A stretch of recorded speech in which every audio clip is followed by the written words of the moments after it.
Good morning, everyone. I just noticed that I screwed up the time. So hopefully people come in from notifications. I put 8 p.m. instead of a.m. That's not good. Oh well, hopefully people have notifications on.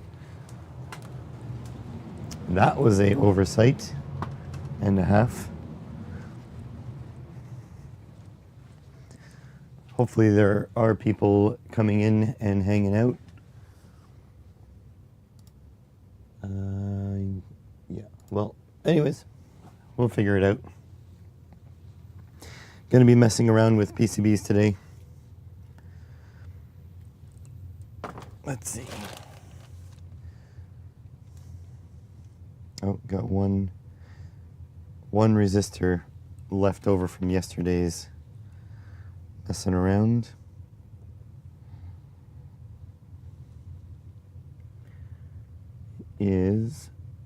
Can't quite see it on the screen there. 102.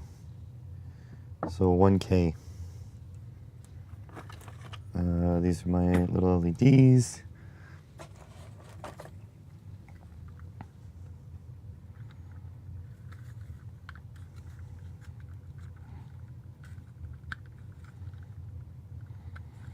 This box with the 1K resistors, the spring fell out yesterday.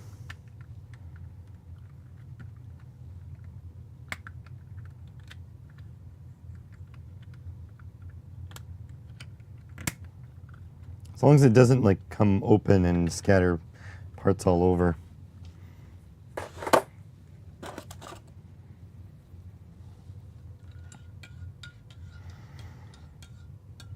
So essentially, yesterday and today, I guess, what we're dealing with is this PCB. This is the LED tester, or the microcontroller tester using LEDs. But I think what I want to do is I want to put some flux on here and heat the board up on this was all hand soldered. So I want to put some flux on it and heat it up on a hot plate and see if it levels out all the LEDs.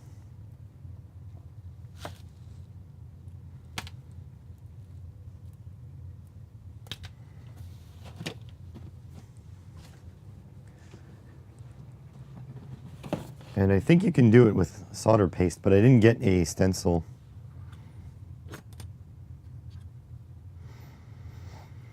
But it's a nice little board.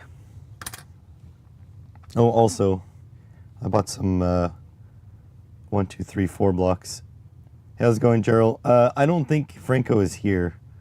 Franco was here at 8 p.m. last night because I accidentally put my stream for 8 p.m., not 8 a.m. So I think he's getting ready to show up here tonight at 8. So I'm not sure he's going to be here. And anyways, if he was around, he'd probably be napping today.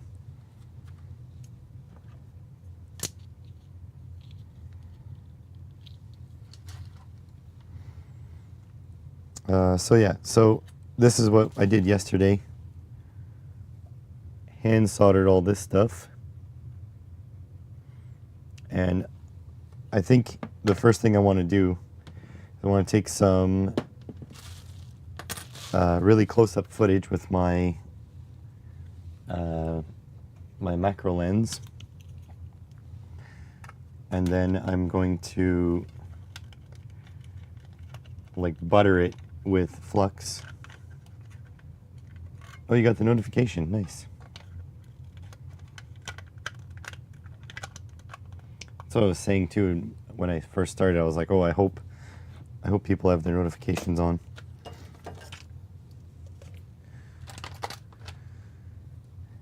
Somehow you're number 2, Gerald. Even though your competition's not even here.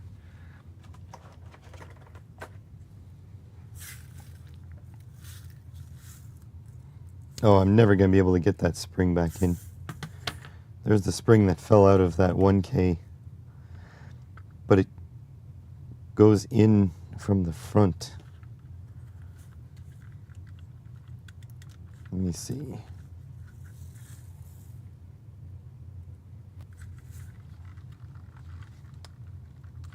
I feel like I'm going to break something here. Pretty sure.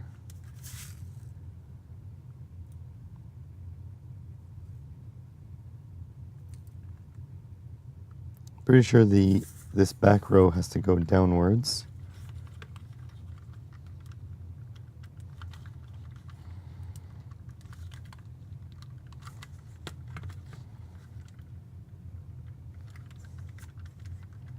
Well, I think this will be a deal for another day.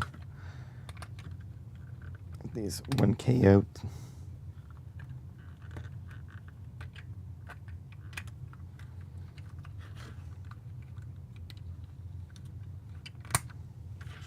There we go. Okay. So, oh yeah, macro lens. Also, I have my little, oh yeah, and I wasn't very responsible this morning, and I forgot to plug in my microphone. So if my microphone dies, I have another 18650 cell charging. Let's just check the voltage on it now.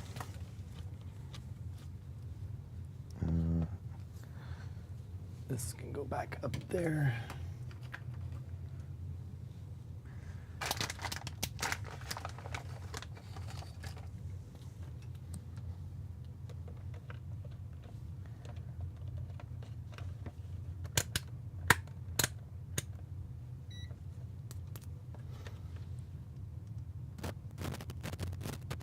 Oh, we're at 4.1 volts. I think it would be okay for the stream. But worst comes to worst, I do have one charging. Okay, so we're gonna grab this, and then I have a little lifted surface.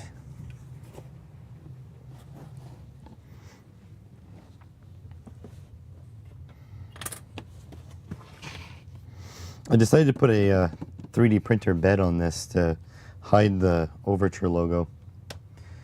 Resistors have a lot from kits. Annoying for breadboarding. Decent ones of value seem to use the most. So what I did is I bought those kits, like you were saying, but then for all the big denominations, I bought 1,000 of each. So these are, I just buy them from Ali. But I buy they're 1%. I believe they're 1%. What would be 1%? Tolerance, brown. Yep. They're these 1% ones. And so I've got, I think it's 1 ohm, 5 ohms maybe, 10 ohms, 4.7, sorry, 47 ohms, 100 ohms, 470 ohms, 1,000, 4.7K, and so on and so on. I bought them in 1,000 off quantities. So essentially what I have is, these are like all my resistors, right? I have them in these envelopes, and there's 20 of each because they came in those kits. And then when I use up a value, I order 100 of those values back in, and then I do, for the big values, I bought them in 1,000 off quantities. Resistors are kind of the thing, you can buy them from Mouser and DigiKey, and so maybe make yourself a list of what you need, and when you do a Mouser order, you need to be over $100 to be free shipping. Add them onto your order. I don't know if that was, you know, the advice you were looking for, but I don't have much else for you because I just use whatever's cheap. I never make circuits where, you know, 5% tolerance would make a difference. So these cheap 1% resistors from Ali are kind of like more than adequate.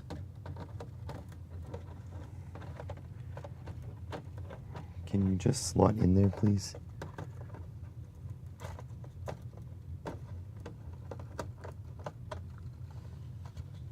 There we go.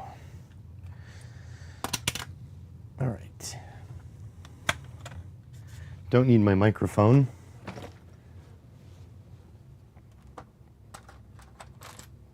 Not necessary. And slot 2. There we go. On live view. What do we got? Oh, we can go even closer. Do we dare? Yes, we dare.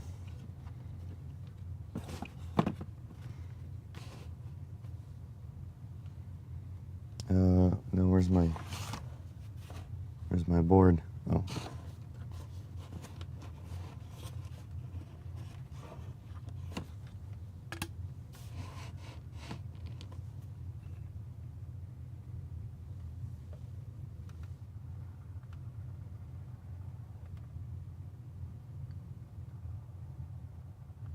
It's having a hard time focusing.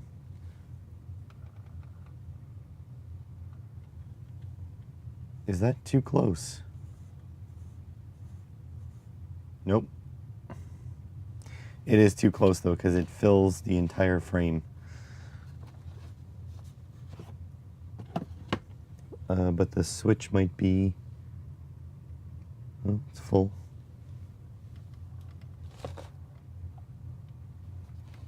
There we go. I wish you guys could see that. It's incredible. F8,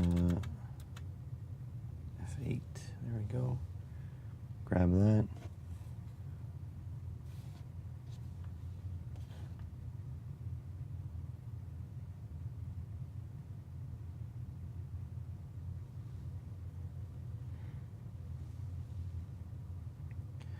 Just grab some video footage of this.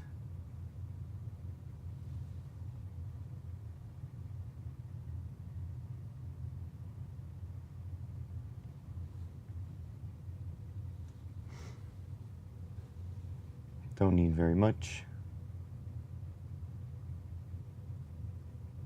And then I'm going to grab some footage of putting some, maybe you guys can be zoomed in for that. There we go. Putting some flux on there.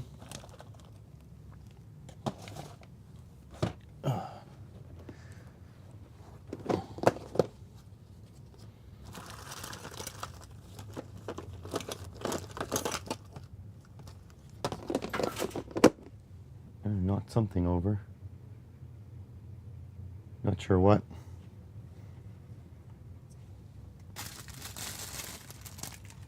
Avoid thin leads. Oh.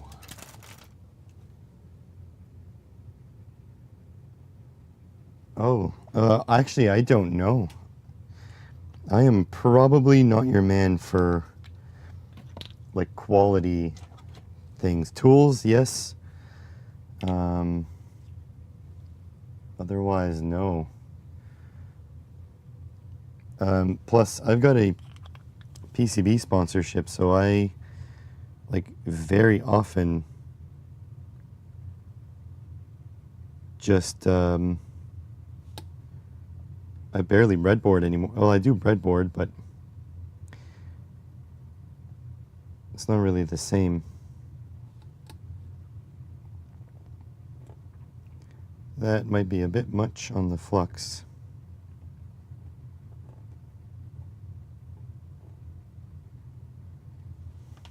There we go.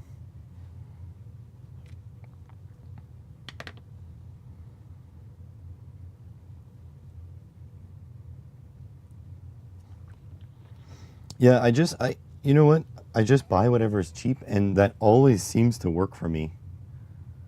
So I don't know if it's thin leads your issue, or if it's truly more of a breadboard issue, like maybe your breadboards are crap. Because when I make YouTube videos using a breadboard, I always get a couple comments that breadboards are like trash.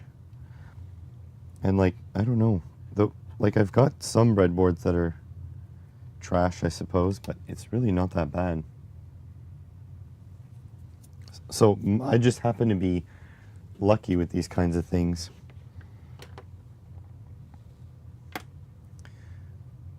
Okay, so let's shut that off. Let's grab this, move this to the side. Now I have a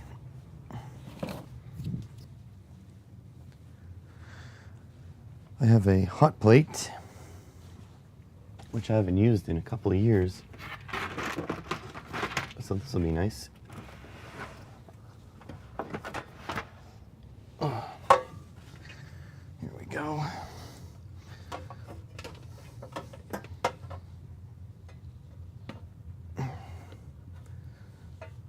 I love the machine finish on the top.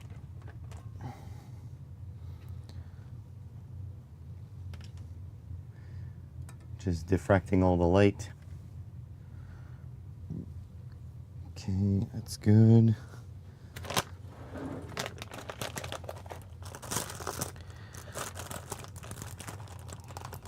I need to order Sharpies.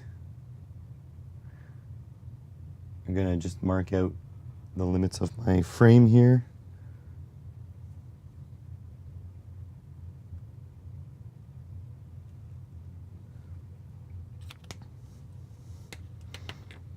There we go, that's in focus.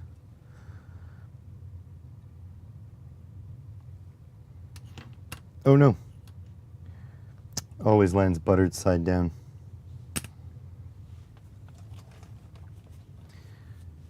Okay, so we're going to just start the recording. We're going to turn this on.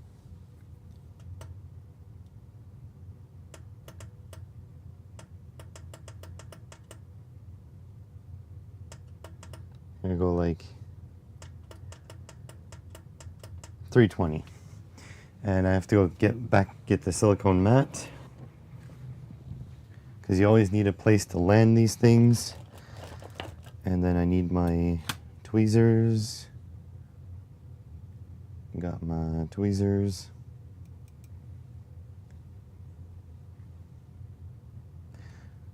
Okay, I'm gonna place this while it's getting hot.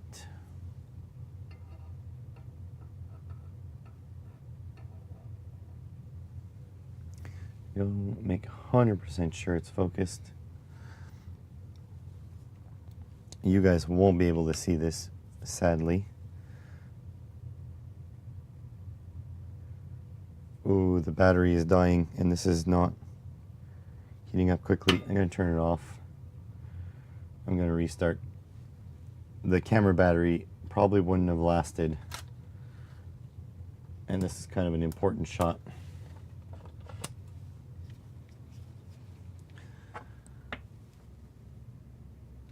Breadboard's great, got a ton of resistors where the leads are so thin they bend easily. Huh.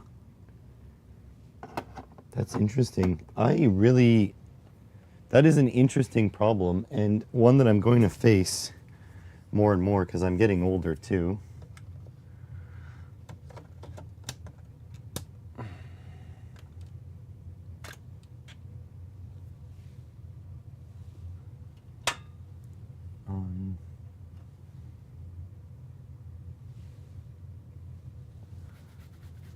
Oh God, it's already in the 80 degrees.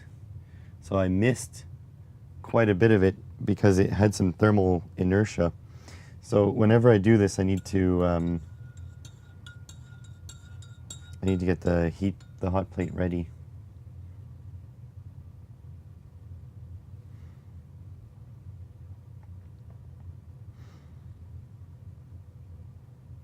$100.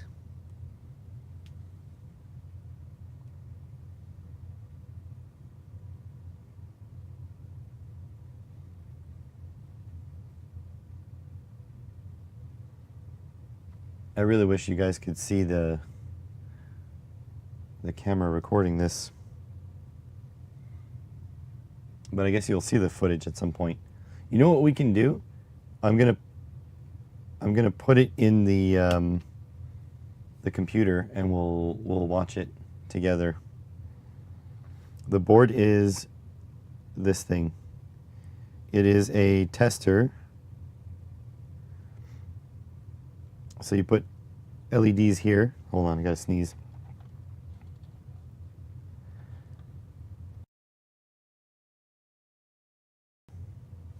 Excuse me. So you put LEDs here and resistors here, and then your microcontroller pins here, and it tests the outputs.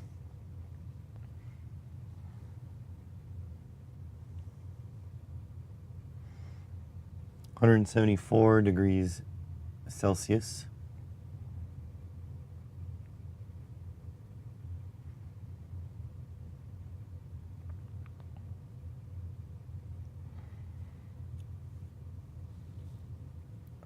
(190 degrees C). There is some smoke coming up now.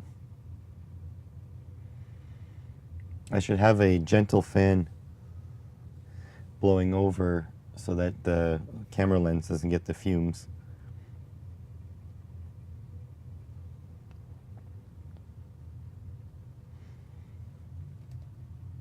At some point, the solder is going to start wetting.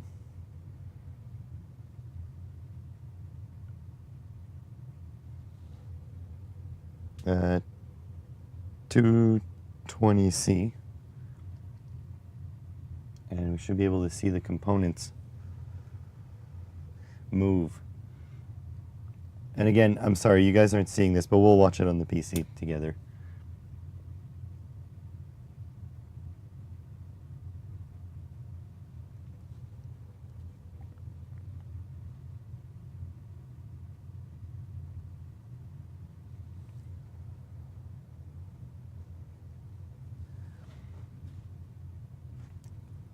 It's putting out a lot of smoke.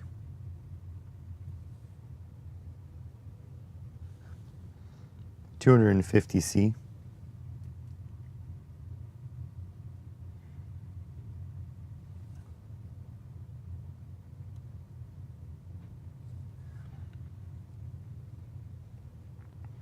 Just watching that flux. 260 C.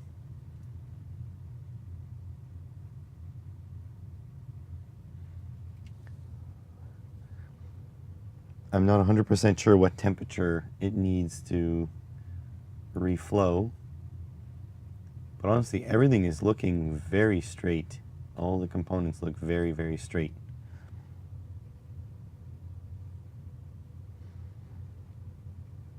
We're at 275. Leaded.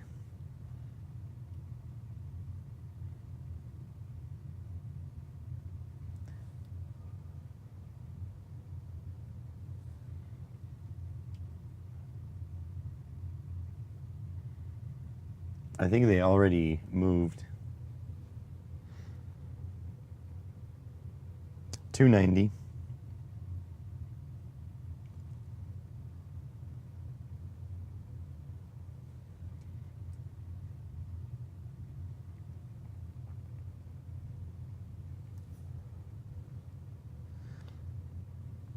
It's basically 300. I am almost 100% sure these components have set already. I'm going to turn off the hot plate.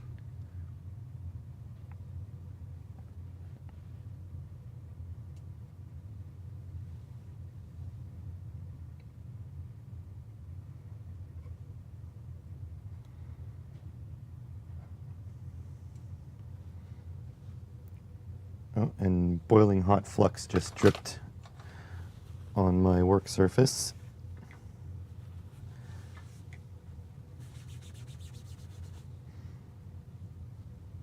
That'll take a long time to cool. I'm gonna see if I can dab up some of the flux. Oh, that was a bad idea. I just knocked off all my components.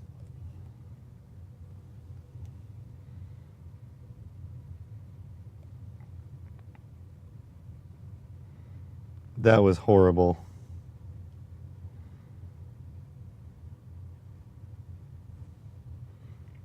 That's a write-off. Focus. Some of them are in my rag here.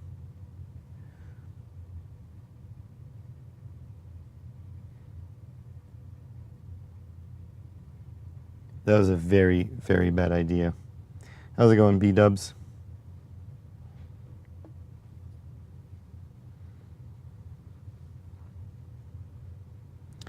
You know what the worst part of all this was? I spent like an hour or more yesterday putting all of this together.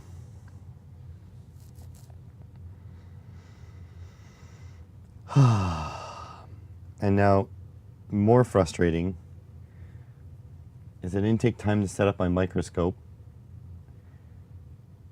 So if I do solder these back on, it's going to be boring as hell for you guys to watch. Oh, and my camera's still rolling, so I'm getting 4K footage of nothing.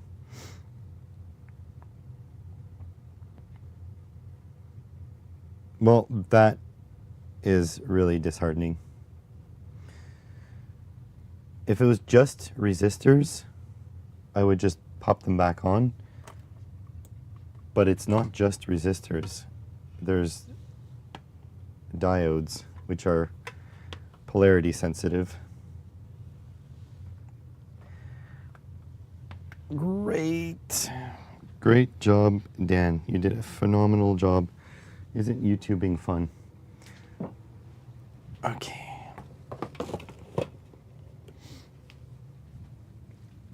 And I think the most frustrating part is it's boring for you guys to watch because you can't see me solder this tiny, tiny work.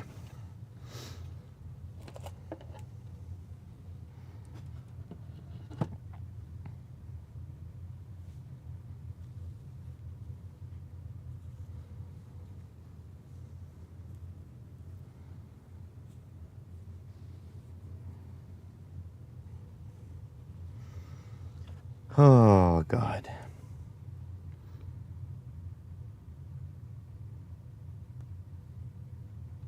Oh, on top of that, there's two different color LEDs. So I'll have to test them and install them. There's two different values of resistors too. These are all stuck to the board now.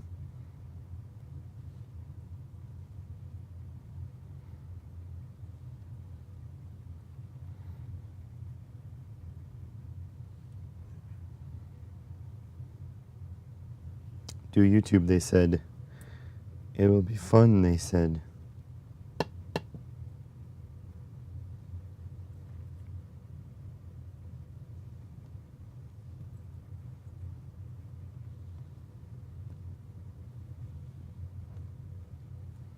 By the way, the LEDs are 0603. The resistors are 08005.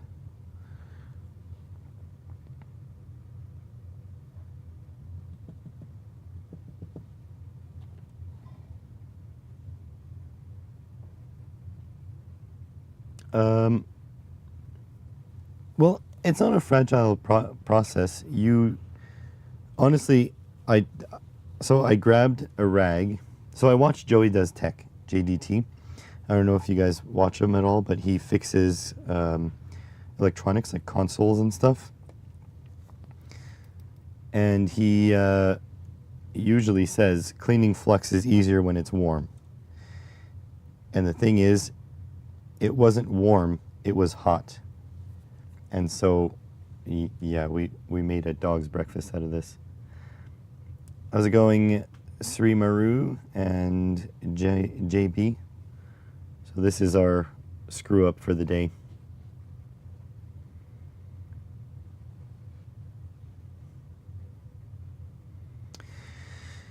Oh, Jesus. What now? So two values of resistors, two different kinds of LEDs.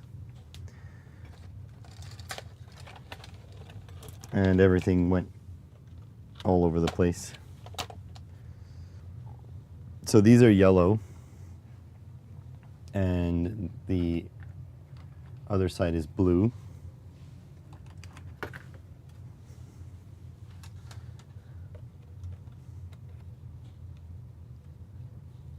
Looks like something Bit Looney could have done. Yeah.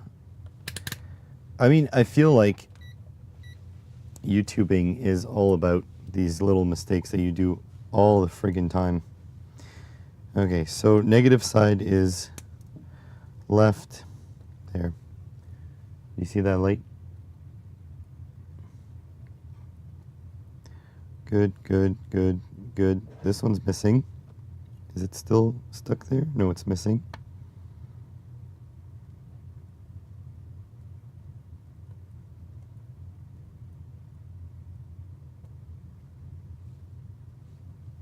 Oh, I think this one's broken.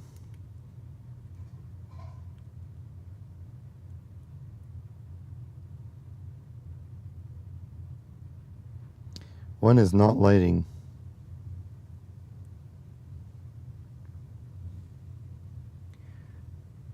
See, this one lights. This one has a voltage drop but no light. The other ones are blue.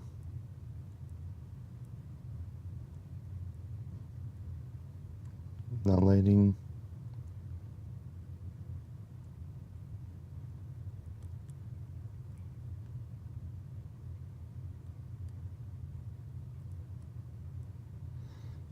I feel like it's probably better to just restart.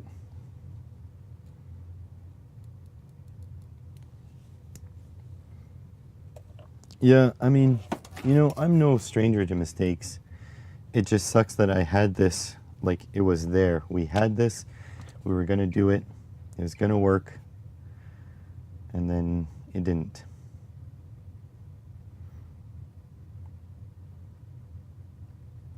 So now I have to, so I think what I'm gonna do is I'm gonna take all this, put it in a small Ziploc, and we will attempt to fix this maybe another day.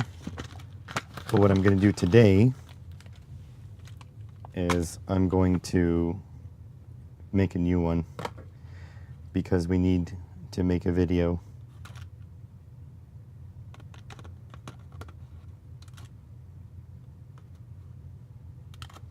So I might like solder this one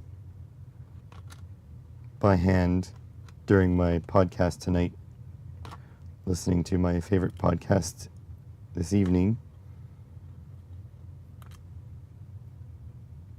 Unless you guys want me to fix it, I'll fix it in person if you guys want to.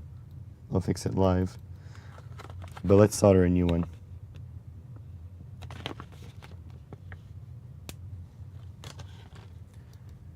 Okay, and I sincerely apologize. It might not be as interesting for you guys because you can't see this really fine solder. I've been hesitant to order a microscope setup for live streaming, but I might end up just doing it so you guys can see. The only thing that it's hard to justify is that live streaming makes me $0. Like literally, there's no money in live streaming for me. Oh, did I spray Windex in my coffee? Just off camera here? Maybe. No, doesn't taste like Windex. So that's good.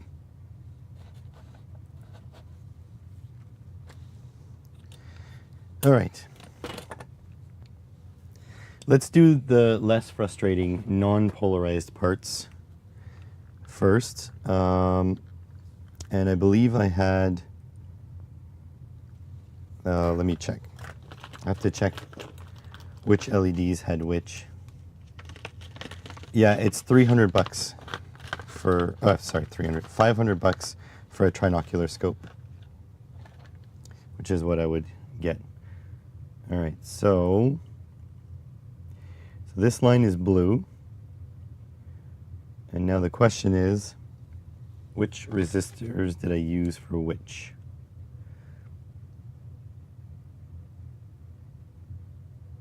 So I used, yeah, I can't see.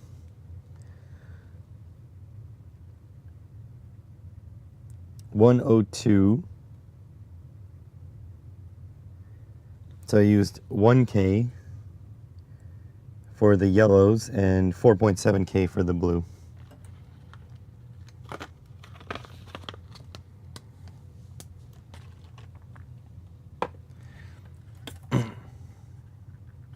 So 4.7K will be on the outside here.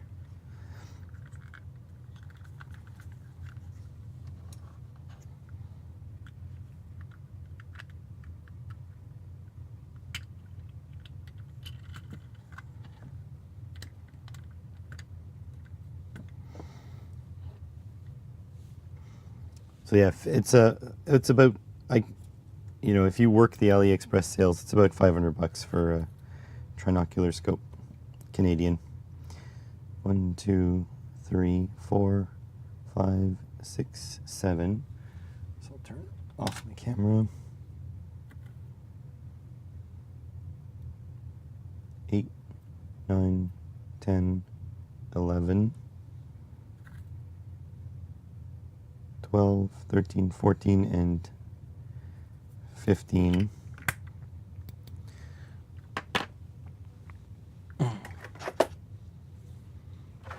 I'm going to use my visor here. Helps a bit, but not a lot, because I have to stay out of the range of the camera. And I will bump into the live stream camera from time to time. I apologize ahead of time. Oh, 380, I don't need 380 on my iron. 330. Okay. First things first, I always tin. I'm gonna move my coffee to the area where I won't be putting lead all over it. Do not get the desk standing mount. Take up loads of space, still wiggles. No, I want to get, so there's the clampy one. So I want to get either that one or the base that screws into the desk. I think the desk clampy one is the best for my situation here, but I'm not opposed to getting the screwy one and screwing it into a slightly bigger base and screwing that down to my desk. Are you guys zoomed in? Yep, you were already zoomed in.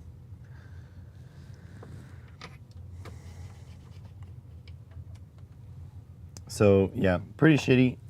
$500. I've been thinking about it for a while now. The only other way, like I have a Nadon Star here. I've got a couple of LCD microscopes, but the problem is when you use their HDMI out, you can't use the screen anymore. So the other idea I had was just to literally get an HDMI splitter, add it to the back, and then get a portable monitor and stick it to the front. That becomes such a shit solution, and then I can send the HDMI to my capture card. Clamping one, excellent. Okay, good. This is such small, finicky work, which is fine. I kind of like it. I just don't like having my income rely on it. I'm trying to make a freaking PCBWay video before the end of the month for two reasons. One is because it's for income, and two is you never know with how the global situation is when PCBWay will just finally be like, you know what, we can't afford this anymore. So you got to make hay while the sun shines.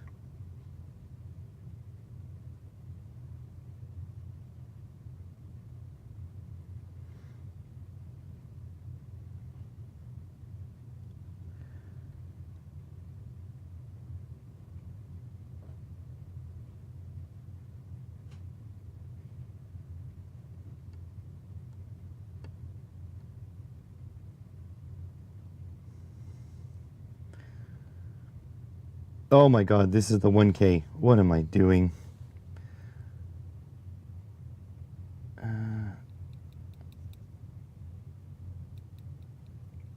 Yeah, stereo view is nice. Are these 1K? Yes, 102. They need to go over.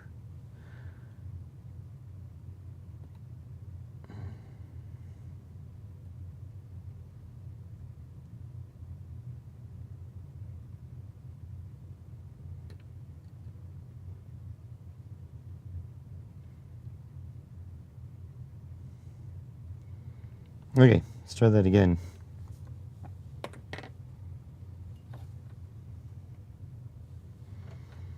Yeah, I fully agree with you on the stereo view. Such a luxury.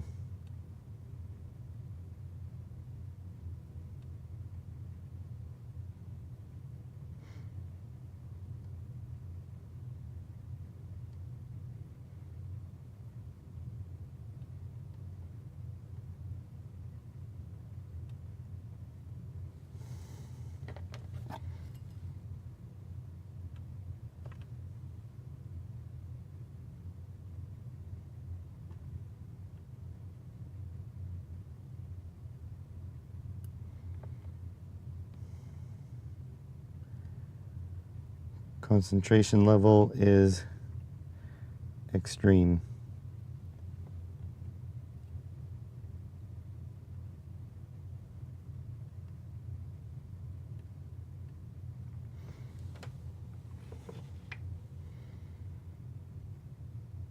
Using these ceramic tweezers. A lot of these tools I had bought while AliExpress was still like extremely cheap. They're not so cheap anymore. Still very reasonable, but not. You're not getting a pack of 4 for 99 cents anymore. I think those days, with free shipping, I think those days are gone.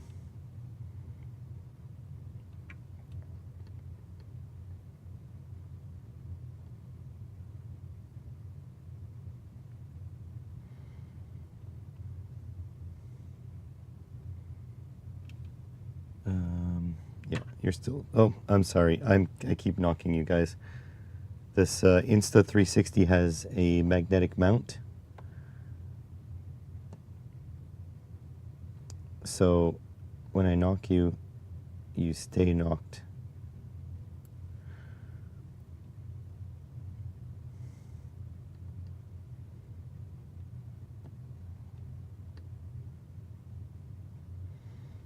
I don't know if I should say this or not, but I did apply. You guys are cool, right? I did apply for a full-time job as a, I don't want to say the position, but it would use my electronics knowledge. Be like not quite entry level, but yeah, a job in the electronics field. The closing date for the application's not for a while. It's a pretty big company. Thank you. It's a pretty big company. So who knows? Like maybe my resume will be sent to the trash because I don't have any formal education, but I did mention, you know, the automotive thing and the link with electronics. I've mentioned my design experience, YouTube channel, stuff like that. So we'll see. I mean, I didn't think I would ever want to work full-time again,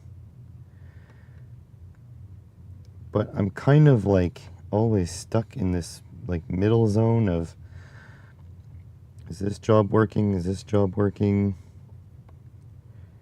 I know I can't be a mechanic for the rest of my life. Just logistically, it can't happen. So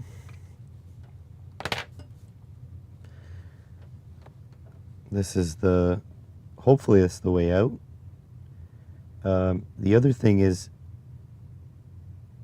I'm actually like interested. I'll be learning new stuff all the time, which as a mechanic I still am. You never finish learning, but the frequency of the new stuff becomes a lot less.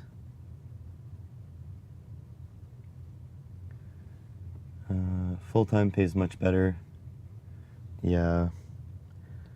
I wish I could afford to work only 2 days a week. Although, like, I don't work, like, my traditional job, my mechanic's job, I probably only work 2 days a week. But this YouTubing stuff, you know, takes over. And then when I have the college contracts, you know, like, it all adds up, obviously, over time. All right. So that is the 1K. Now we need the 4.7K ohm. You lose money every month. Yeah, so I don't know. I'll have to do my finances for 2025. In 2024, stuff was starting to get better, but then I lost my job, my college job. So it was trending better, now it's trending worse.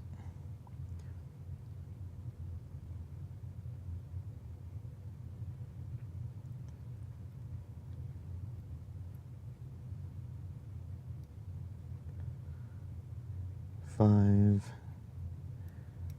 6, 7, 8, 9, 10, 11, 12, 13, 14, 15, 16. I think I have one extra, which is okay. One is probably going to ping off into the distance anyway. Okay, here goes. I have to work in like an awkward squat to get you guys a good view and me a good view. And you guys still have a shit view.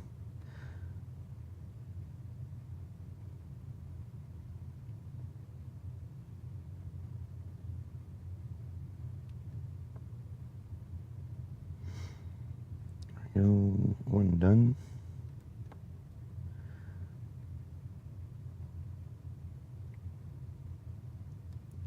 Two done.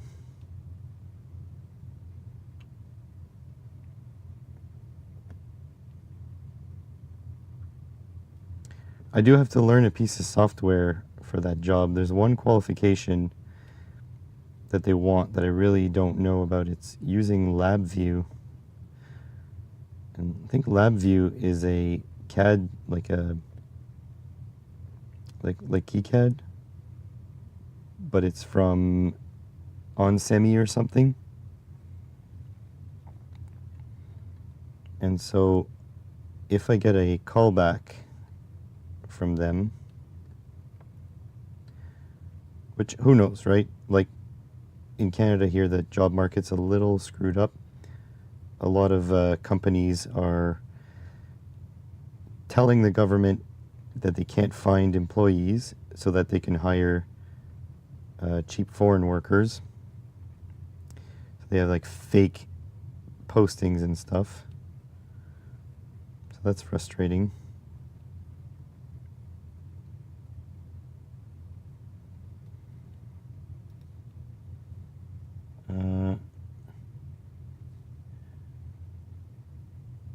LabVIEW is a circuit simulator? Maybe. Used for test, measurement, and control applications. So, either way, the plan is this week to find and enroll into a course on LabVIEW. And so, if they call me back, I'll be like, oh, I already started working on this. If they don't call me back, then I have it in the pocket. I'm not an electronics engineer. If I had the time, if I had the income, let's just say, because income equals time in my case, I would definitely go to college or university for electronics. Even though I don't think it's necessarily a good career path right now, unless you are passionate about it.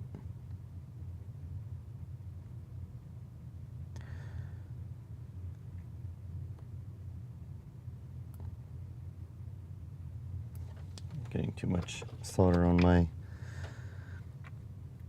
Oh, sorry, I bumped you guys again.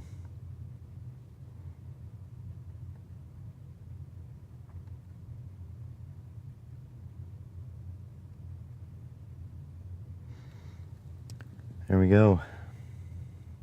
How's it going, friend? Is YouTube serving up live streams more? Because I find like the last couple live streams, I've had more viewers than before.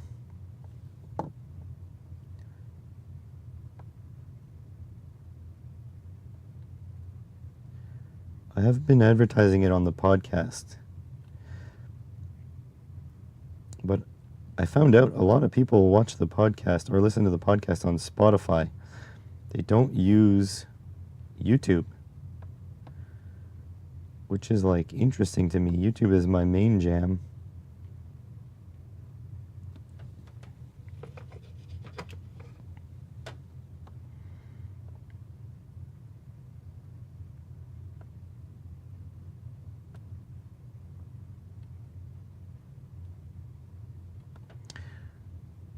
There we go.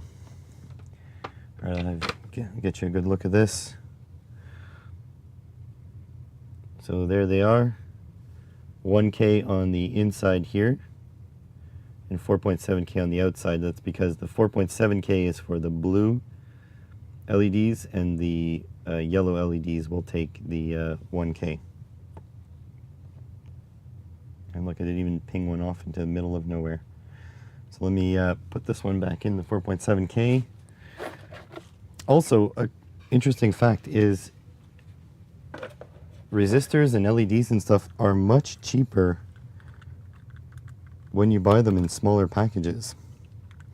It's like the silicon is secondary to the price of like the epoxy that they sit in. All right, let's do blue first. So blue will be this side. So you need 15. These are 0603 though. These are absolutely tiny. And I will need to order more at some point. Not today though. I kind of like this setup. The silicone, this is the silicone glue gun mat on top of a 3D printer hot plate, and then it's stacked up on filament boxes.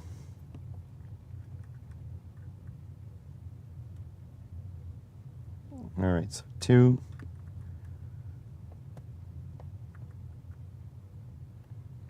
3,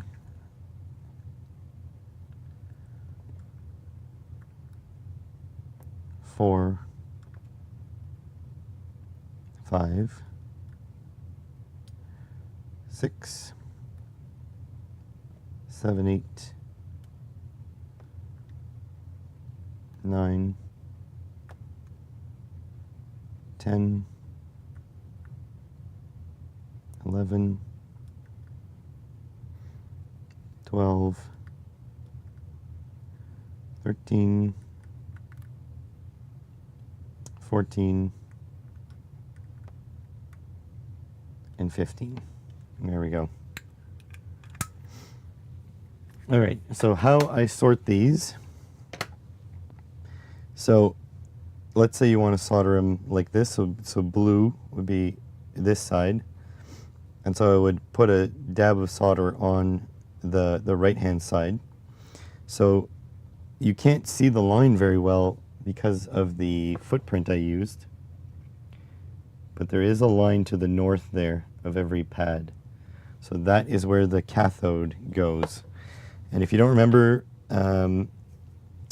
cathodes, so cathodes, cats, they are forces of evil in this world. So the cat is always negative. So I put the negative side of these clips, and then I put my meter in diode mode, Kaiweets HD118E, and then I grab them, and if they turn on, they're the correct orientation. If not, I nudge them, turn them around, and grab them. Seems like it was in the right orientation. Doesn't always work. There we go, blue. It's lit. So I set that to the side, onto the next one. And we'll put all of these.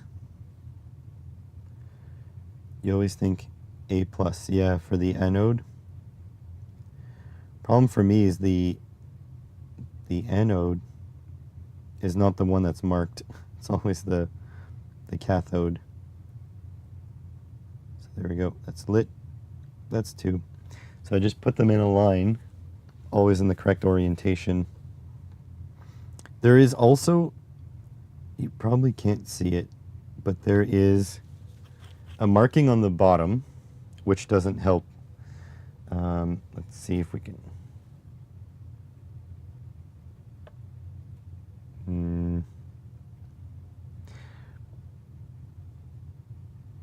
All right, so let's see here. So there's the LED, tiny. There is a marking on the very bottom. That doesn't help. But I swear you can kind of see it from the top. I can't tell you how to, like, it's not clear enough, but I can see that the cathode is this way. It's almost as if the way the chip is organized inside, it's more to one side. And it's not super clear, but it is doable. You know what's embarrassing, Frent, is that Johnny Bergdahl, well, okay, well that resistor, or that LED pinged off into the distance. Johnny Bergdahl, who is in chat here, has sent me a pair of tweezers that does this without the multimeter. And I looked for them yesterday. They are in here somewhere, and I could not find them. So I have them, and I guarantee you I'm going to find them as soon as I'm done this project, just in time to not be useful.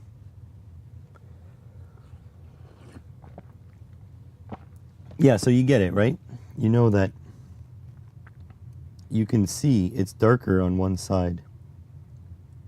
So this is the correct orientation in my mind, but it's not lighting because you really just need to get right on those pads. There we go, it lit. So that is the correct orientation. These, don't forget, these components were meant to be placed by a machine. And although my wife is a machine, I am not. I always joke that she's a robot because she can do math in her head very easily.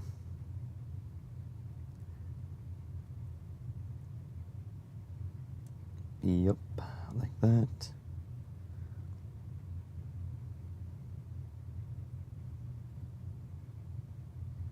Like that. This is the correct orientation as well. Yep.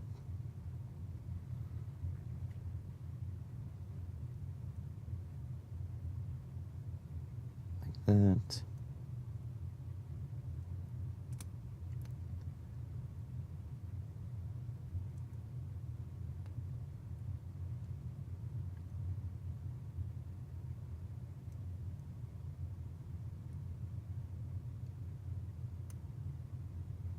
You want to know the sad part? We're going to have to do this one more time. And I don't mean to put the yellow LEDs on. I mean, I'm going to make a red and green one on camera.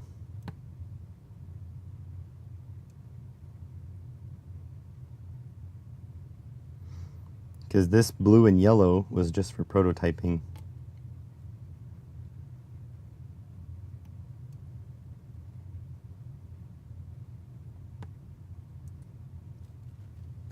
Alright, so now I lost one. It's funny, yesterday, 2 of them pinged off into the distance, but I found them, and I re-added them to the project. This one, I'm not going to get that close.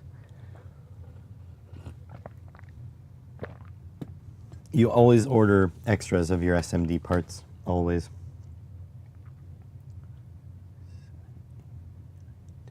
11, 12, 13, 14, yeah, missing one.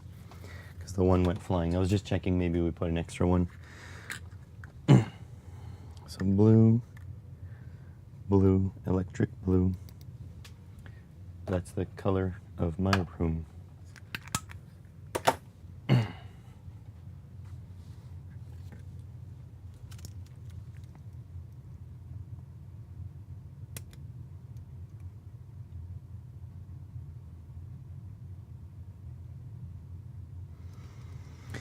Okay, so turn off the multimeter so it doesn't freak out at me. Get my headgear. Stretch out a little bit because I am gonna be sore. Maybe if I move this toolbox over.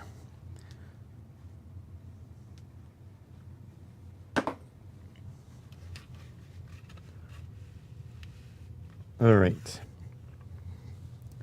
So here it goes. So cathode to the left.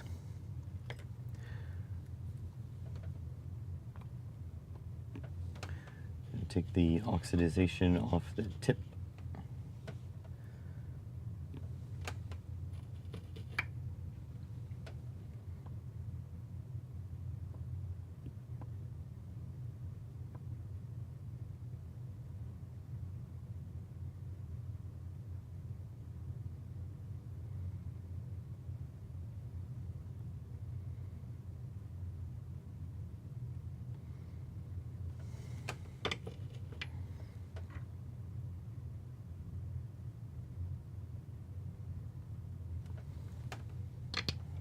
Okay.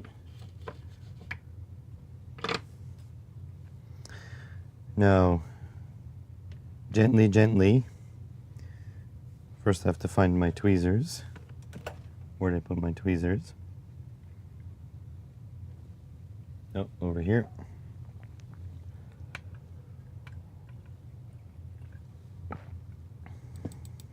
Okay, gently, gently. Sorry, I keep bumping you guys.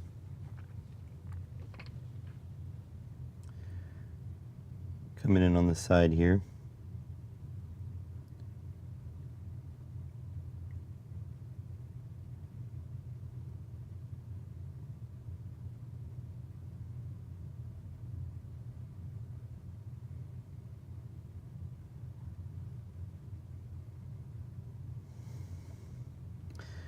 Gonna be very careful. It's easy to slip and lose the orientation of the LED.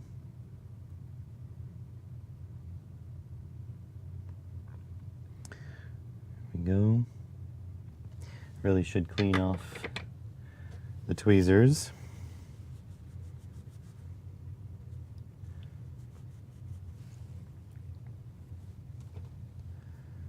They get full of flux, and it makes things a whole heck of a lot harder. Because the point of these ceramic tweezers is that they are non-magnetic.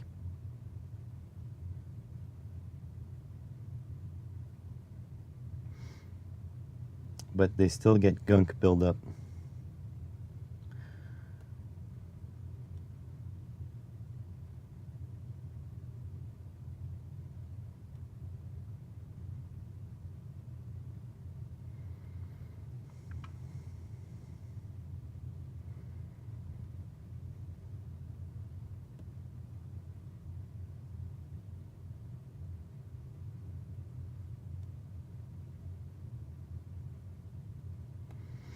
And I don't care if there's a little bit of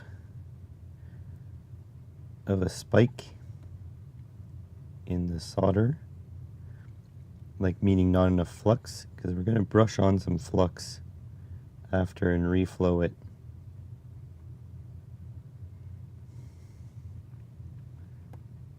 How's it going, Franco? Sorry about the time mix-up yesterday. I meant to put 8 a.m.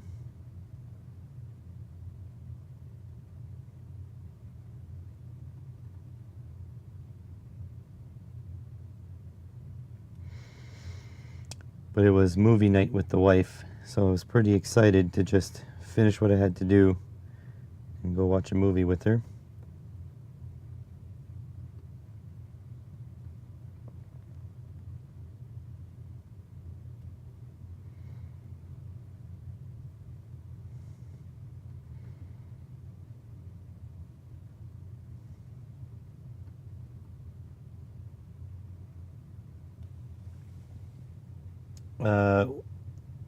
We watched John Wick 2. So Vero runs a reaction channel. So she reacts to movies for the first time. So I never get to see it for the first time with her. However, she rewatches it with me so that I can see it too.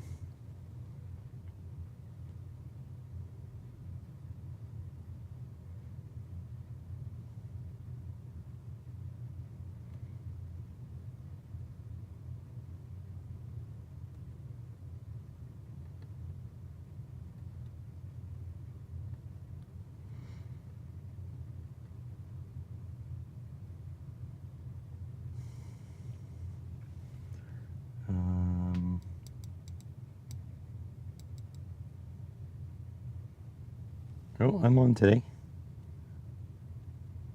I am on. I believe I will be on Wednesday morning. Tomorrow I work at the college.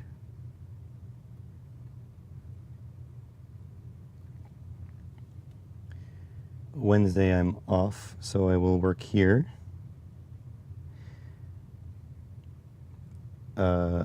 Thursday I work mechanic's job. Friday I work mechanic's job. So far. Oh, this one flipped on me.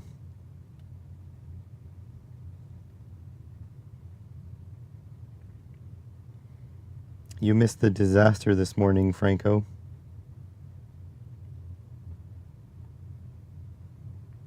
I tried to clean the flux off of my board.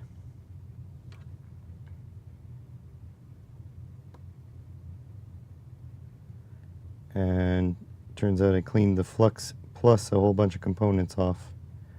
Didn't wait for it to cool enough.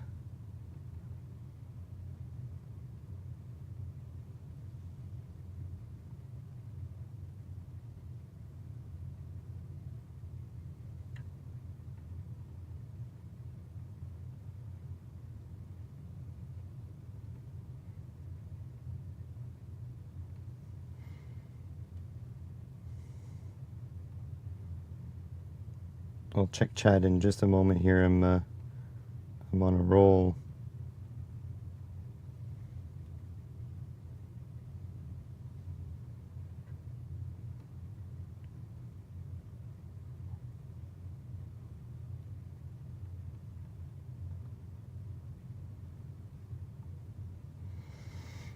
Okay.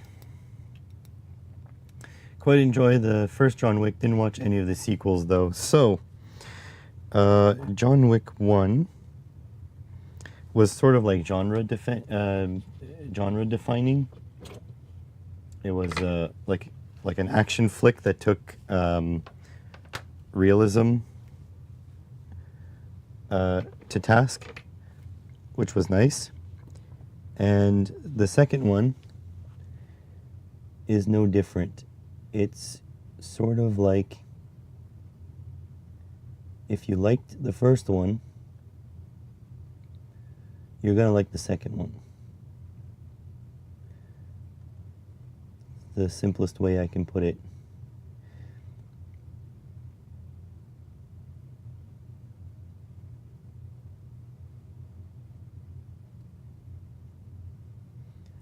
Also, no movie spoilers at all in the chat here.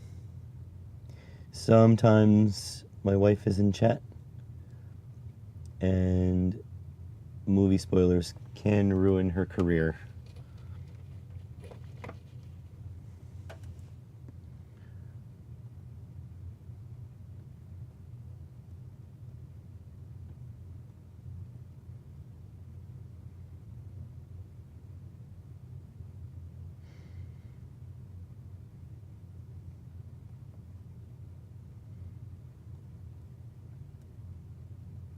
People are so inconsiderate of spoilers.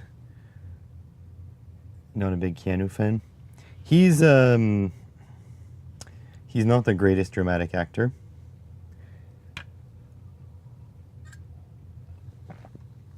But what helps me a lot is he's a very nice guy. He's never had any controversies or anything like that, which you can't say for most Hollywood stars. This way. All right. So here goes.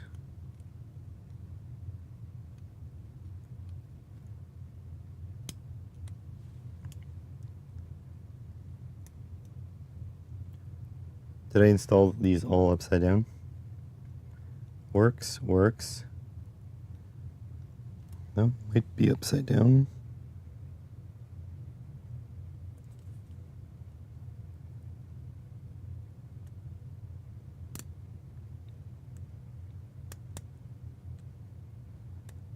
Might just be not connected. Anyways, works. Oh. Works.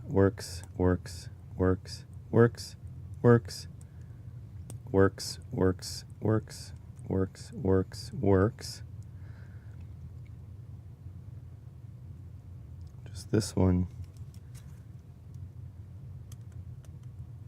It's not upside down.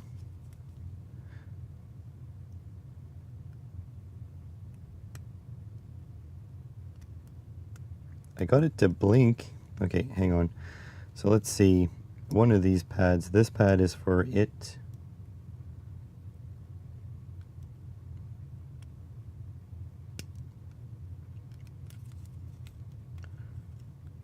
I don't know if I'm doing this on camera.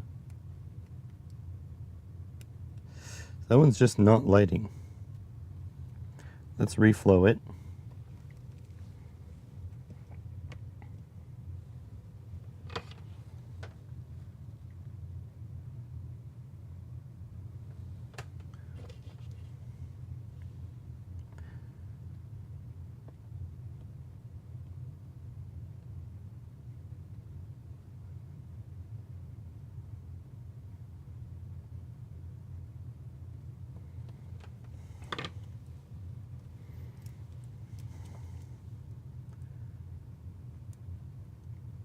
Oh, it works. Okay, so they all work. Now for the yeller ones. Oh my god. Oh, I know him from Matrix, one of your favorite sci-fis. Yeah, The Matrix was a extremely ambitious movie for the time. And it holds up pretty well. Like, it's a little bit cheesy, but like some cheese is kind of normal in movies.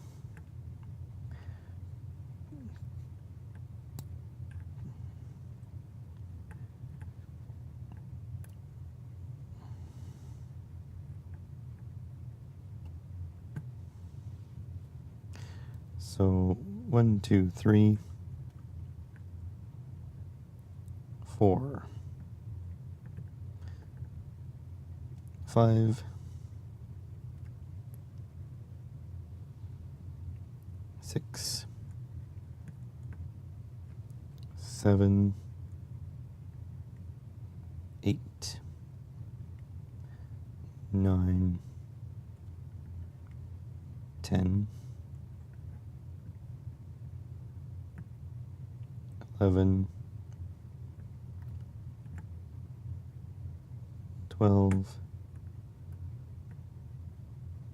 13, 14, and 15. Didn't like The Matrix, but the FX were groundbreaking. I think, well, so the story is just Plato's Cavern allegory. But I think it was an interesting telling of it, an interesting take on it. I think the movie was overall good, personally. That's how I feel. But I know some people didn't like it. But I mean, that's what's great about movies, is that there's. We need to go get one more LED. There's kind of something for everyone. If you don't like The Matrix, that's fine. There's other movies for you.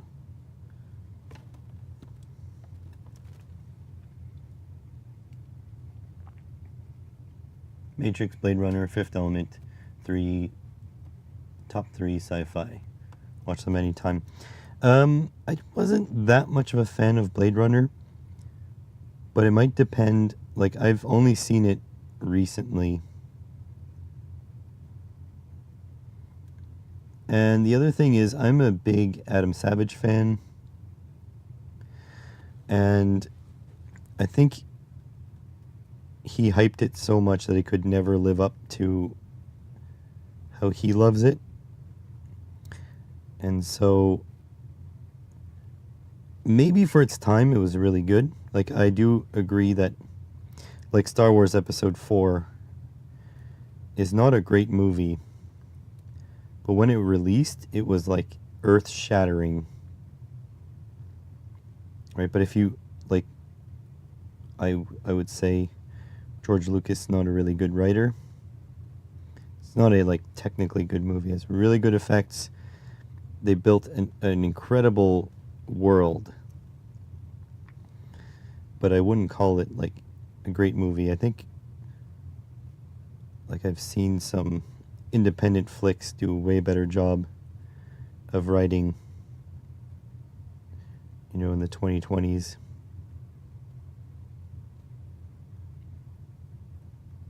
It's like 100% a product of its time.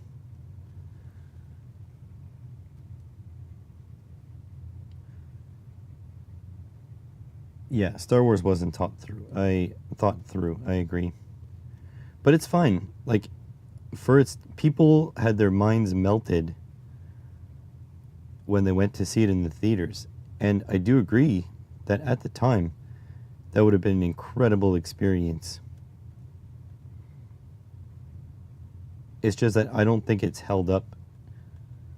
And who knows? Like, The Matrix might not hold up in the same amount of time.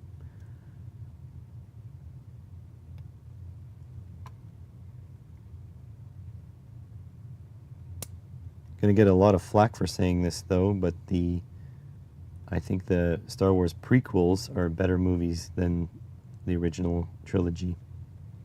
Like, movie-wise.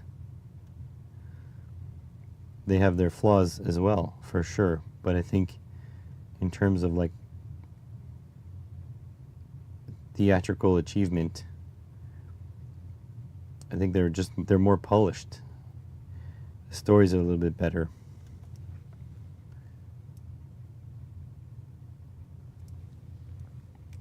They made Star Wars up as they went. Yeah, for sure. That's why things didn't stick right.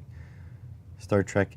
You know what? Star Trek is a great, like, is a fantastic, again, the world building in there, amazing. The thing is, Star Trek is very episodic, and so it's hard to make, you know, all the threads sort of resolve at the end of a 30-minute episode. But I do agree, Star Trek is pretty awesome. And you know what? I watched the more recent ones. They were pretty good too.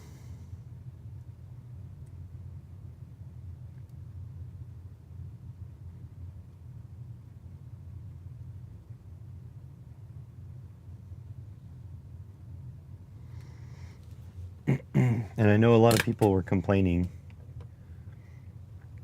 that the new ones aren't that great, but I disagree. It was all right.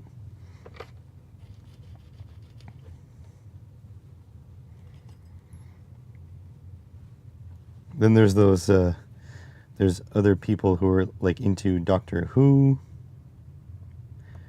I'm not. I tried to watch one episode. It was bad. It was like next level cheese. So maybe not for me, that one. Which is weird because I love British TV. British TV is my like jam.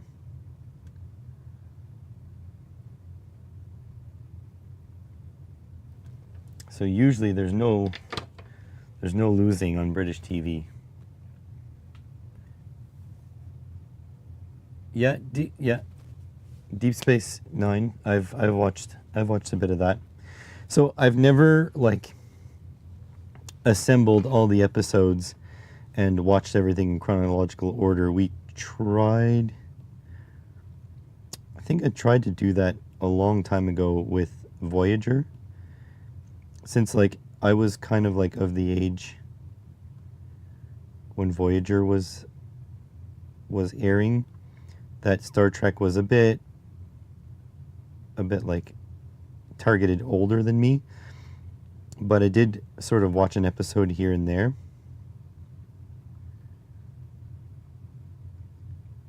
So I think I watched a couple of Voyager episodes in a row.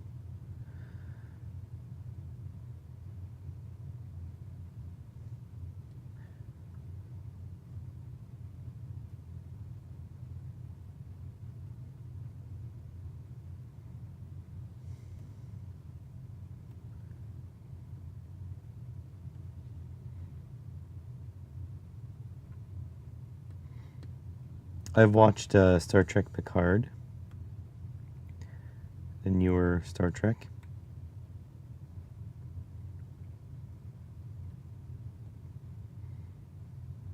This is not going as well as the other row went. Which Doctor Who did I watch? It was, so I like David Tennant a lot.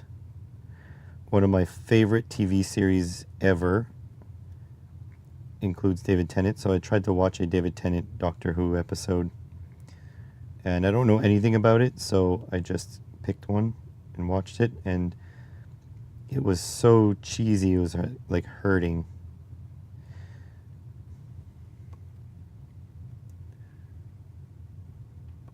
Enjoyed all of the Star Trek series more than any Star Wars series. Ooh, I don't know. Andor is incredibly good. Vero was watching it on her reaction thing, and she was saying it was very good, and I was like, okay. So she watched some episodes with me, and then we end up watching the whole thing.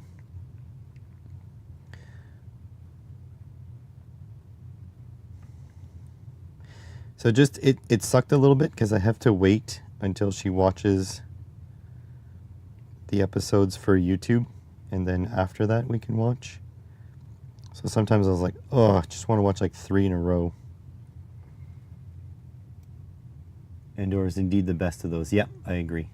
Watch Doctor Who with Tom Baker from the 70s. I don't know if that'll be a positive. Usually the older ones are cheesier.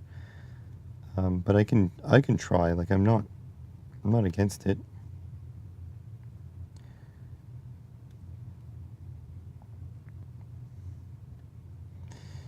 I'm okay with cheesy TV and movies. Like I love the Fast and Furious series, and that is like incredibly cheesy, especially before when they thought they were making serious stuff.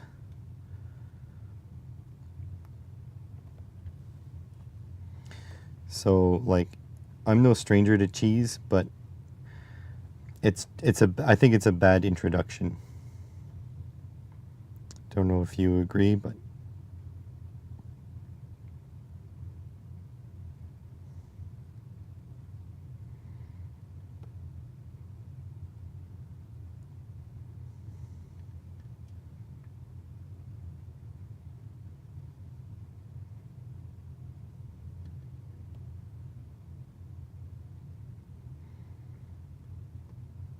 on the subject of Star Trek, though, I do find it very funny how people are like, "Oh, Star Trek has gone woke these days. It's woke. It's horrible. It's all liberal propaganda." But it's like, if you think that Star Wars wasn't woke before, or Star Trek wasn't woke before, you haven't been paying attention. It's always been woke. It always had a political message. You just weren't aware of it.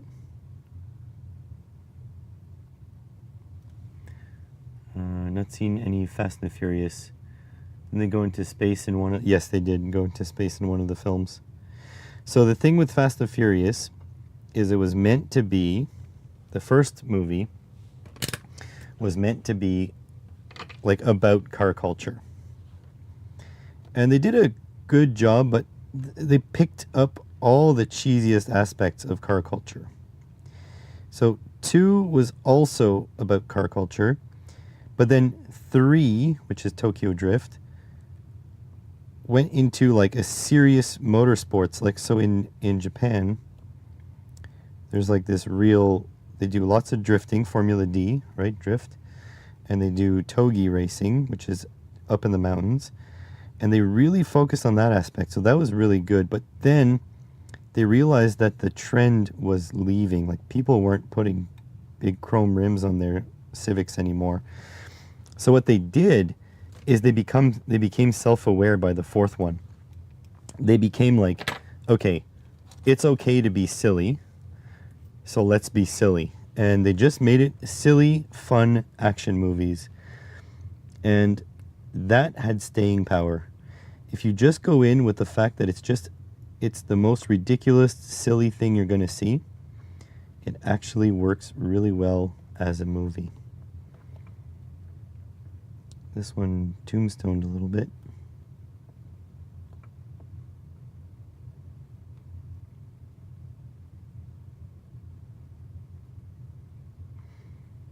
So you need to go into the movies thinking it's going to be a little silly. It's like Doctor Who, right? Doctor Who is a little silly. And so is Fast and the Furious. If you take it too seriously, you're probably not going to enjoy it.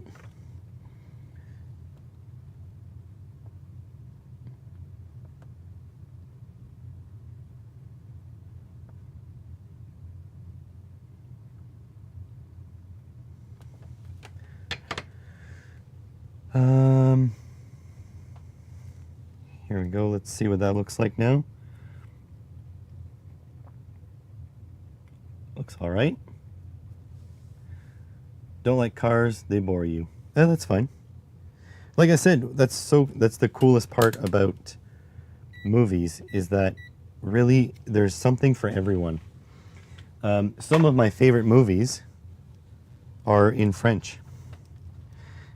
And that is the series from France called Taxi. Works, works, works, works, works, works, works, works, works, works, works, works, works, works, and works. Okay. Now we try to reflow.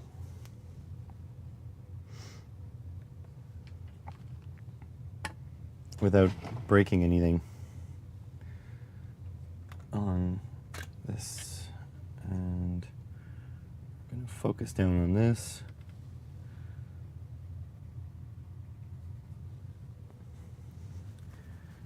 Okay, this time we're just going to brush the flux on. I think we don't need that much flux.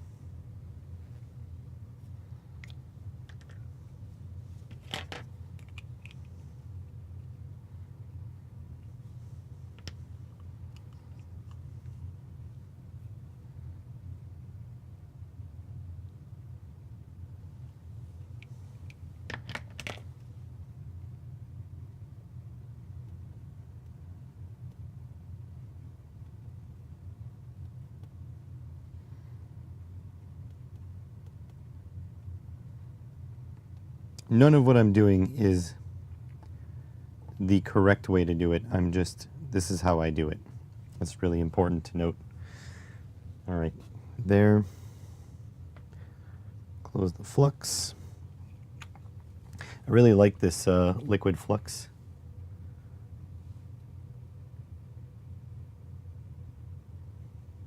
I don't know, it's just cheap stuff from China, but it seems to work just fine.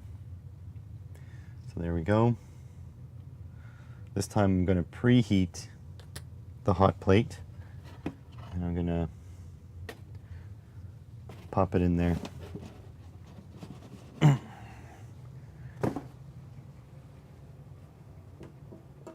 Surface is warm to the touch, but not hot. Okay.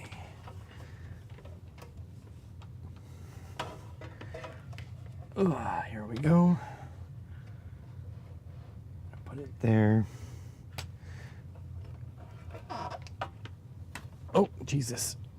Oh, crap. Did I ever tell you guys I need a bigger workshop? Okay. So here we go. So let's put this on and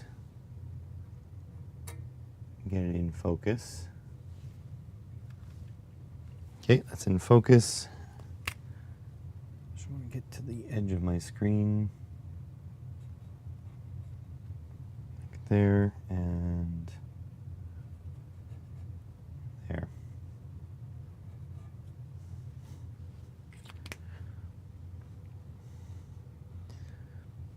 Can barely see that. That's okay. Okay. So we'll turn it on.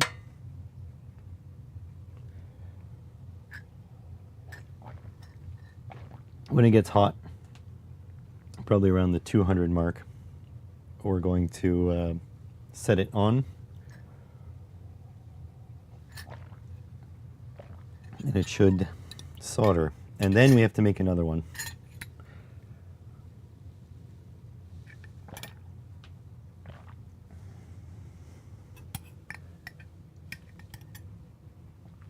That's some good coffee. All right, 60, oh, you can see the temperature there. 67, 68, 70.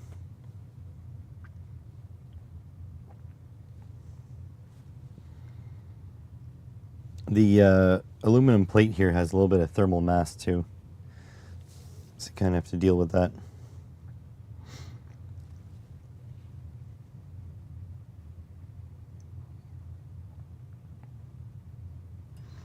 "1969 Italian Job was your favorite car chase."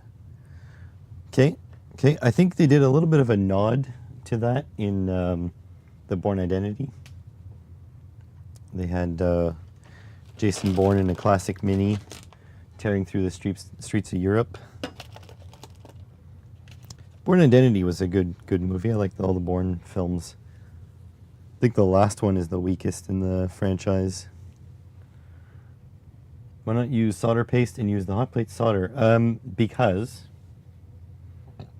I said so. No, the main reason is I didn't order a solder stencil, but you absolutely could. 100% you could.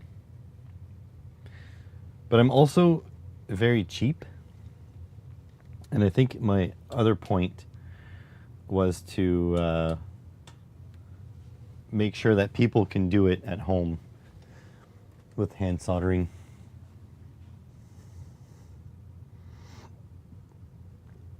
Let me check here.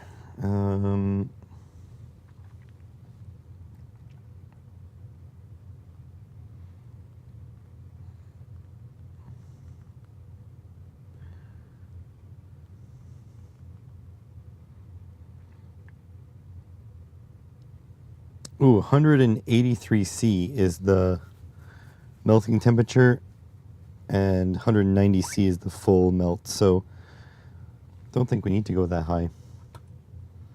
Put it down to like 220, 240.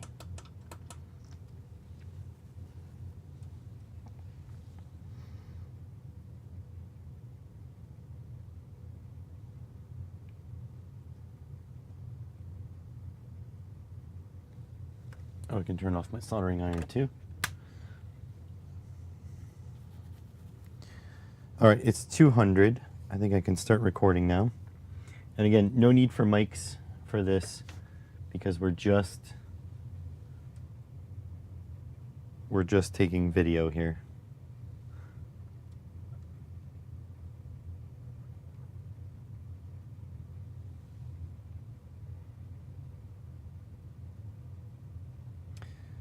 Volterra asked them to send you a V1 can print solder paste. Really? Well, you've got my attention.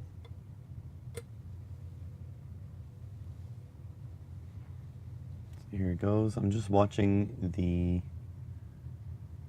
components to see if they're going to move.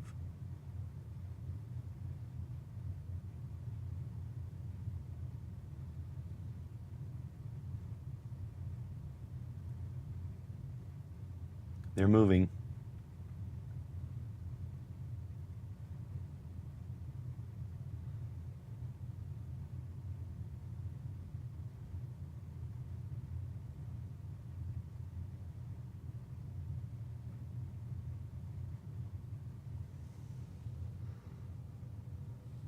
I think that's good.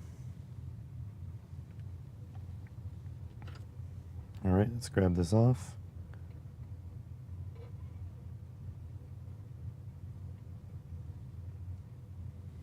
See if we can focus up this high. Yep.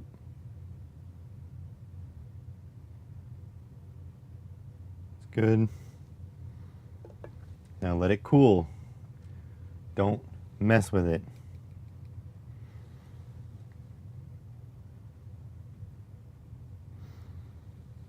Don't want a repeat of last time.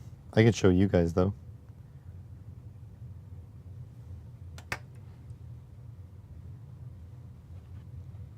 Oh, Jesus, sorry. A little bit too much solder on some of those components. Looks like one LED tombstoned. No, just not like super straight. I think it looks pretty good.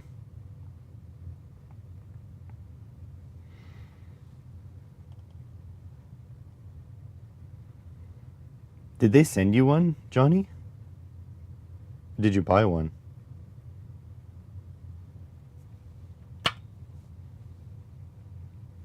You could cook some steaks on this after. Let me see if I can give it a quick clean. It's doing the Leighton Frost thing. Needs to cool way more. You backed it on Kickstarter.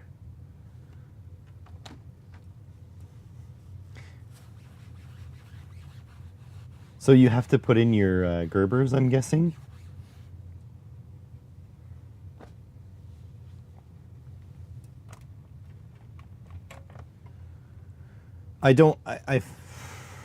You know what? I'm going to be honest here. I don't think they're going to want to send me one.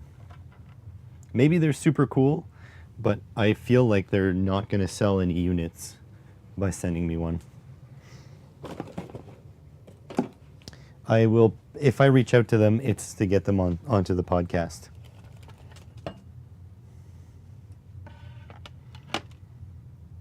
Got some hairs stuck in there.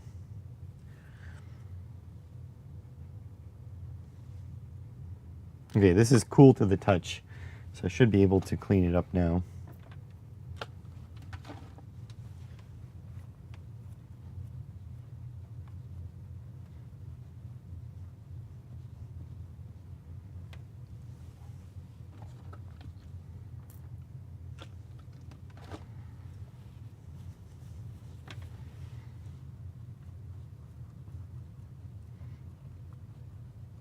I need like a toothbrush.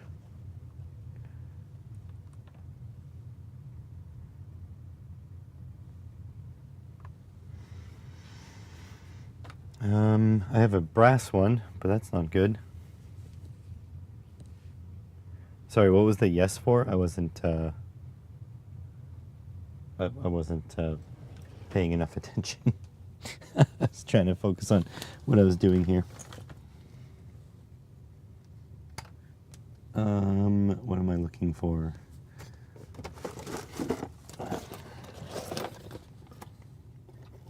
Here's a nylon brush.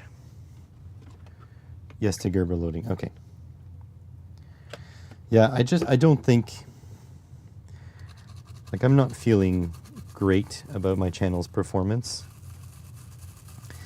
So I feel like companies have no reason to send me expensive stuff. You know what I mean?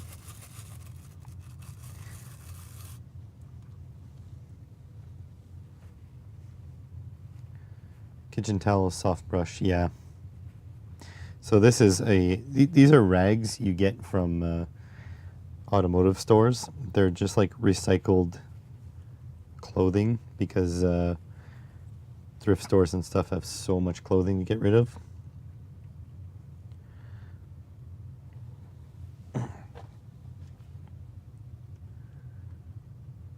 Looks good. Some of them are a little bit crooked, but I think overall it looks good.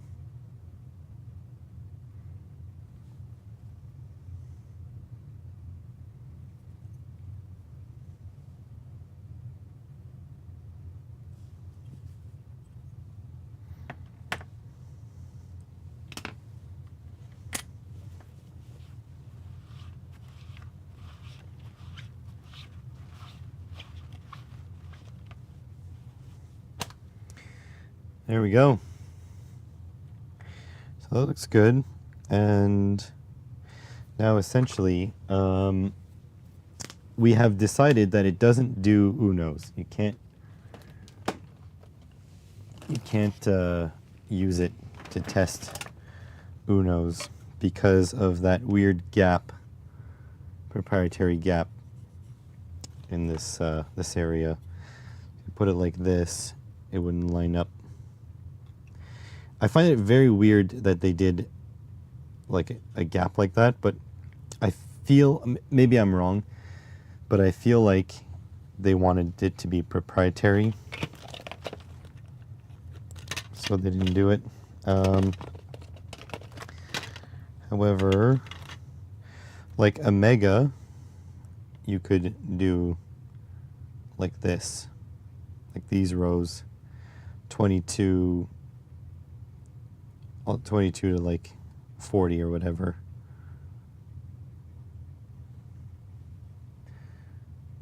If someone watches your video, doesn't hit like or comment.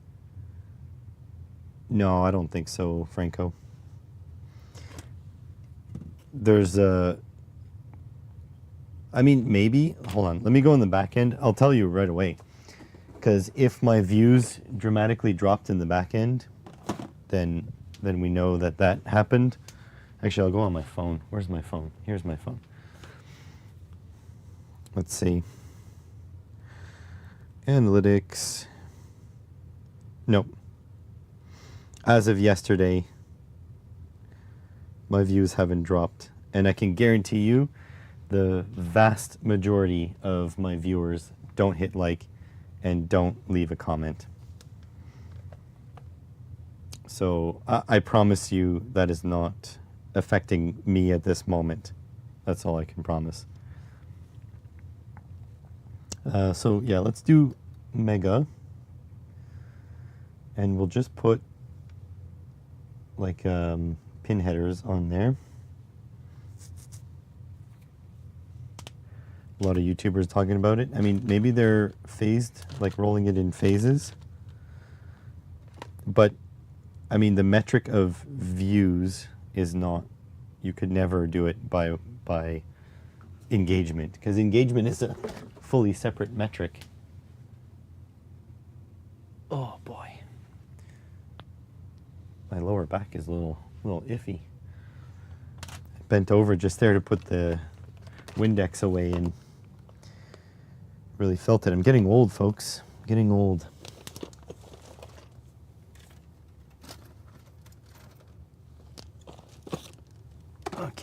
So, oh, you know what I hate about Megas though is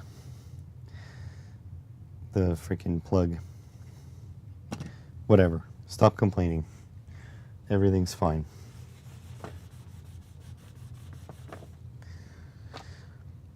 All right, so I want pins. Well, I do 22 to 53.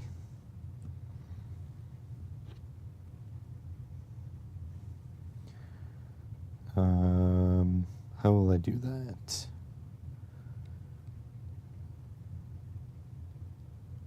Thinking.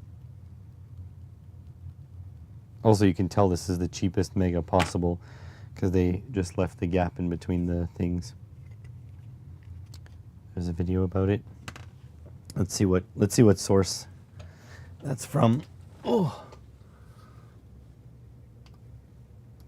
Something. Clickbait. Wait, this is AI.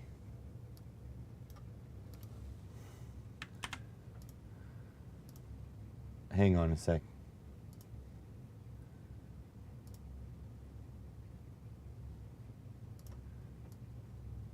Hang on a sec. I think the video you linked me is AI.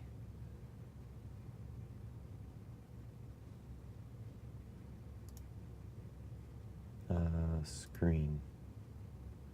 Something is wrong on YouTube. Sure, people have said that before, and they'll say it again. But lately, channels across the platform are reporting the same thing. A sudden, brutal drop in views, subs, and engagement. I believe you've been clickbaited. From my lovely wife. Riding Raven, and welcome back to Gothic Therapy. And if you've been feeling like YouTube just stopped working, you're not crazy. You're caught in a new system YouTube decided. Okay, hang on a sec.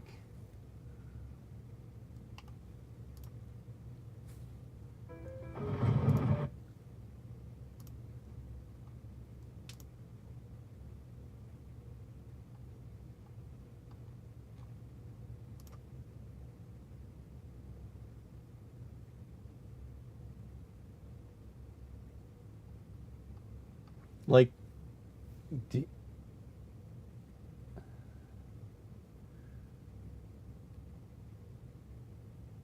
yeah, I think it's, I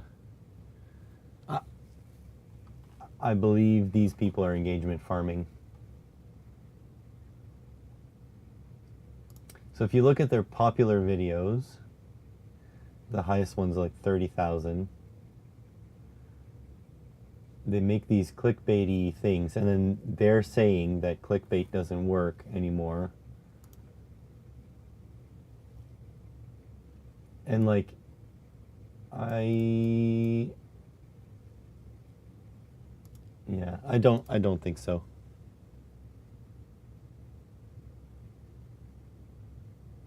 Oh, tea from the kitchen. I want coffee.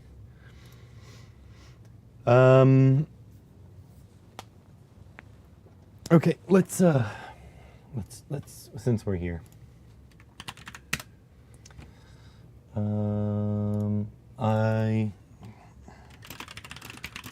Oh geez, I was yelling at it. The code to upload to my Arduino Mega to. I mean, I still use red arrows in my thumbnail. To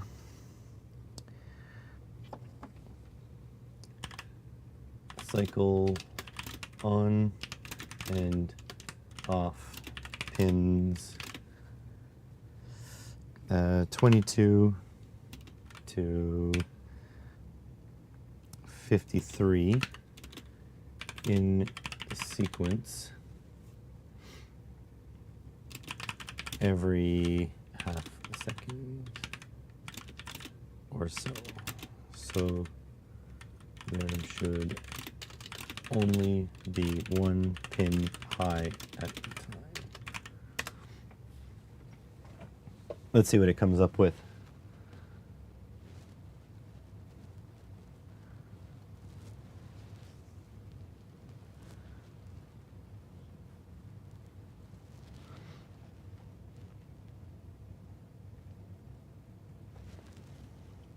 Why is it so slow? Is it using the shit model?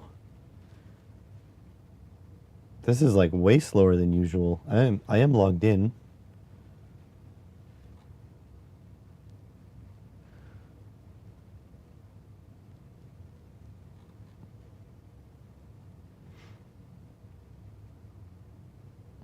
Loops back 22. Yep, that's good. This is fine.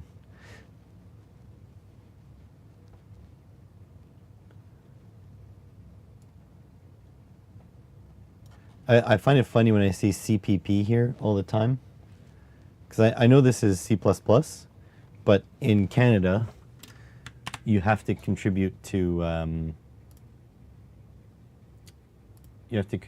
your pension plan, Canadian pension plan, and we call it CPP. Sure, allow access. Not now.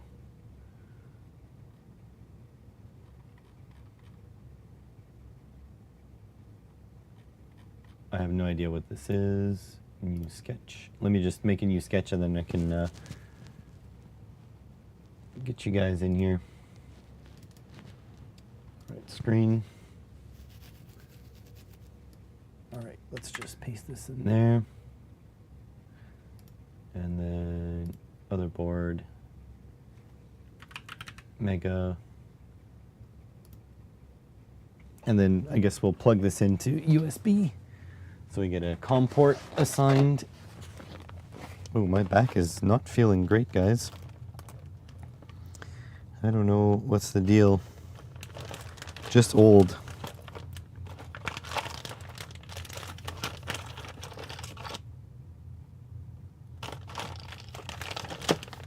You know what I should get? I should get a USB-C to everything adapter. I should get like 10 of them. But I think the problem with USB-C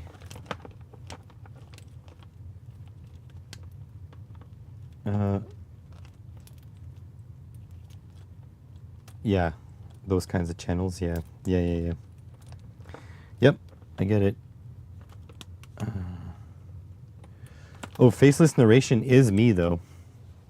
That might affect me, but I've seen no drops in my views. None. And like a channel like mine would be severely affected by that. Okay, and now let's upload.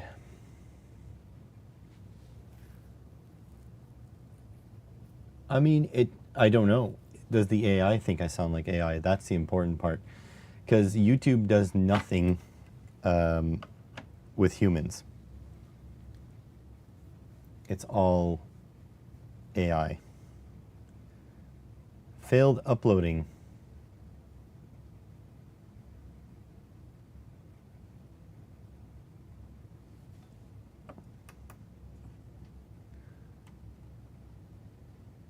Oh, why did it... What? I clearly hit mega. Okay. That was weird. Big Clive does faceless narration. Yeah, I know. I mean, obviously, changes to the YouTube algorithm sucks, right? Because they're so oh, Jesus Christ, now my knee is letting go. Why am I so old? Oh, the lack of transparency is insane, right? So it does suck, but I do think that the issue is that so many channels game the system with low quality content to the point where like creators that do tech and science and like education and those kinds of things, they're always being left behind by people, you know, essentially playing the game. They're just ramping as much as possible. And like, it's crazy because YouTube, for the most part, for the largest amounts of views and stuff, is stuck in kind of a extremism rut. So, like, do you think, like, for example, here, I listen to a podcast, and they cover a lot of YouTube drama. What I like about it is it's just brain off goodness, right? But and I'm saying this while I'm looking for my parts I need to solder. But one of the things they covered is, like, they looked at a Mr. Beast video, which was about curing people's deafness. But what was funny about that video is that he couldn't just pay for cochlear implants. He paid for cochlear implants, got the shot of them going, "Oh wow, I can hear now for the first time in my life," right? That would have been good enough, but he couldn't. He also gave them like $50,000. So the thing is, you're on YouTube, you always have to be ramping up, like to the point where doing a good deed, which he genuinely did. Like, obviously he did it for the views, but it doesn't matter. Someone still had a strong benefit from that. And yet it wasn't enough. He had to give away money, or else the views wouldn't have been enough. It is insane that we're at that point where it's like, oh, like the story of governments failing people badly enough that they can't afford to get, like, relatively easy to solve problems, like get cochlear implants. The governments have failed enough that these people can't get healing because of their financial situation, and that's not enough to make a YouTube video, because that would get 1 million views. When you're looking for 2 million views or 20 million views, you need to ramp it up from there, which is like, it's insane. It's like, God, can you just, like, let's just talk about the implications of this instead, but you can't, right? People's attentions are at such a premium.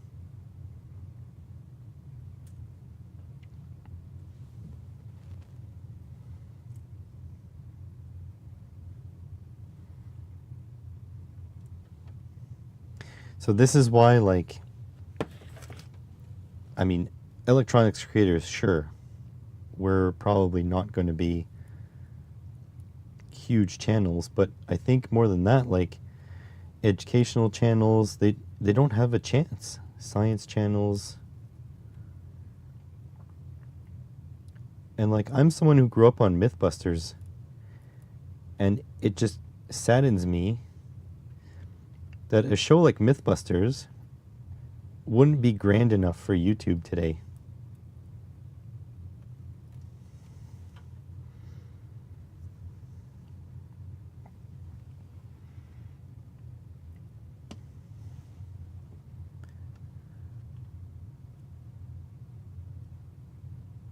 I mean, 7 million views in how much time? Because they count it in the first, like, week is what they want. Because they have to get the payback period, because they're working on multiple videos at a time, right? Because if, like, make no mistake, Mr. Beast's release schedule is planned for the most amount of views as well. He probably has 10 videos done.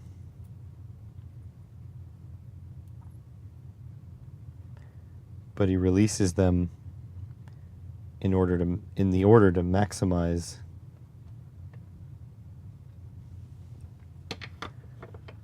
his audience.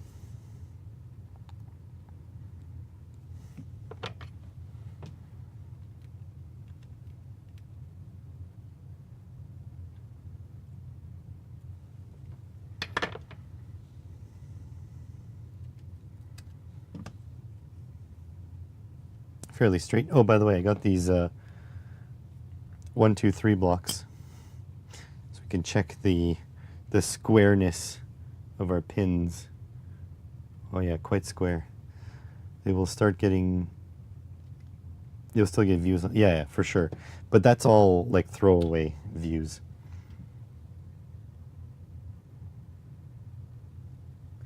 Like for me, if it wasn't for views on my old videos, will just close up the channel and go home, because that is like the bread and butter.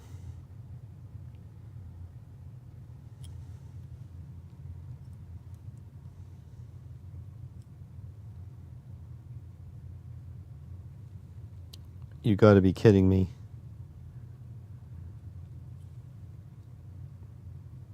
These holes are not 0.1 inch spaced.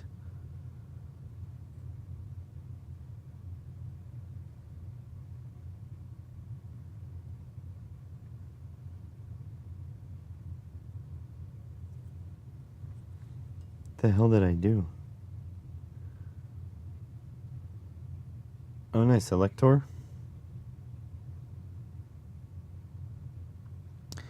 They keep sending me spam. Not really spam. What in the hell did I do? Because the two holes are not lined up.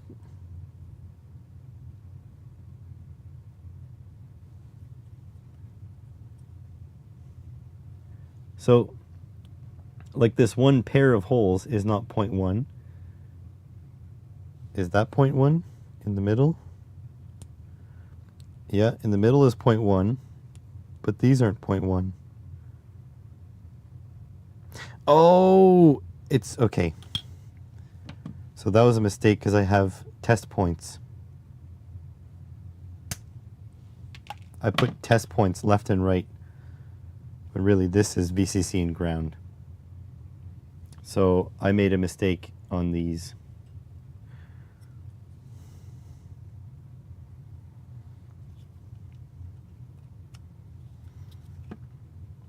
The other two are just test points, which I should have just put a 4-pin connector.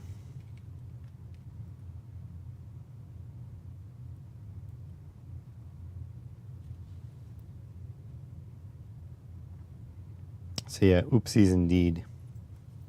But not a big one.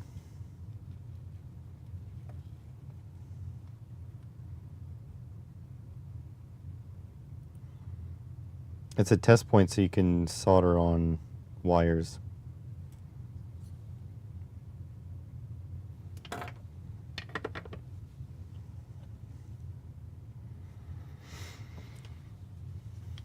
Is it square? No.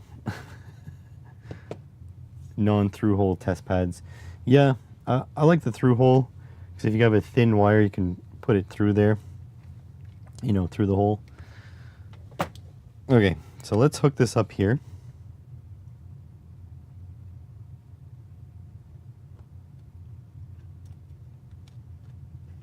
Actually, let's put it, I think it goes down one. Okay, down one like that. And now we need male to female.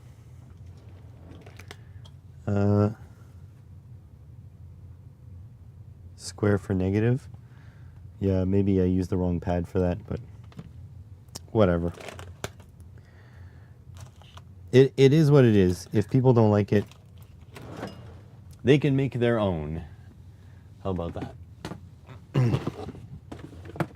The beauties of making circuit boards under financial duress.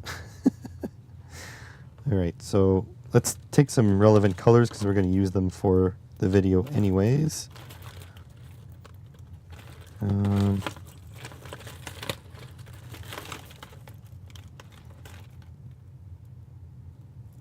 White and black. Sure. Black being ground. White being VCC. Okay, pop those in there. And then this will go into 5 volts and ground. Oh, not quite long enough. Made it work. There's never red and black, I know. Use wire loops. So yeah, wire loops is good, but and the thing is you can make wire loops and put them into these little holes. So haha, Sharajua. Okay, now we need, what my bench is lacking is 5 volt USB power, but you know what we're gonna do? We're gonna hook this up.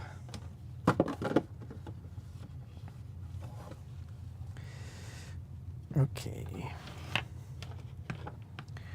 So, you know what? I'm gonna unplug this. You guys gonna get to see it.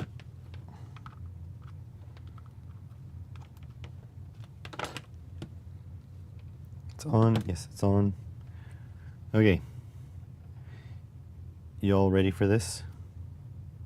3, 2, 1, contact.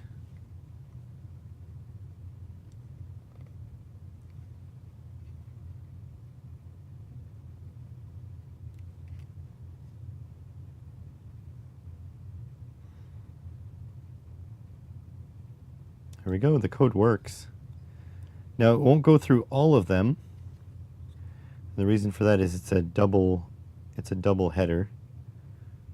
So some of the pads are on the other side.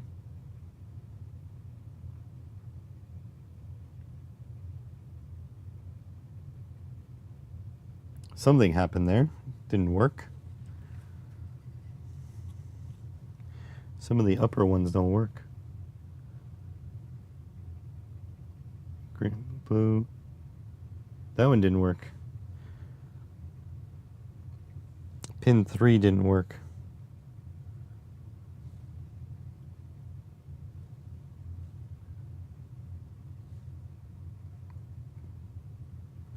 Yeah, this third one here didn't work. But it is pretty neat seeing them light in sequence, right? You guys really don't get a good sense. There we go. Oh, 2 pins didn't work. 3 and 4.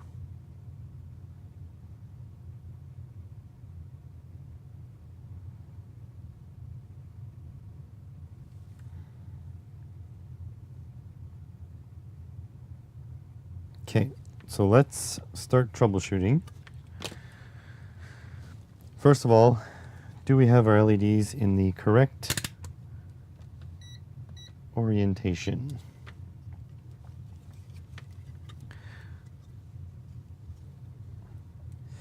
So let's do one at a time.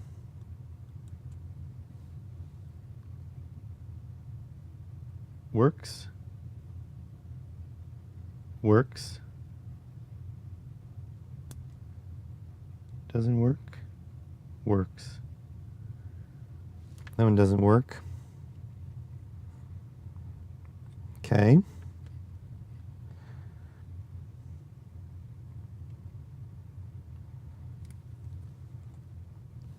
This one does work. Does not. Does not. No, does work. Does work. Does not. They worked before the reflow, yeah. Works, works. So this one works, so it must be a resistor problem. I'm seeing this resistor is pretty iffy. This one. This one must be an LED problem. Okay. So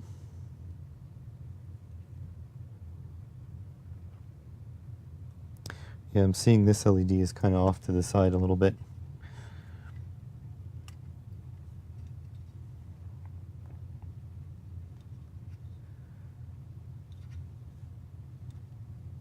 ATX PSU, yeah.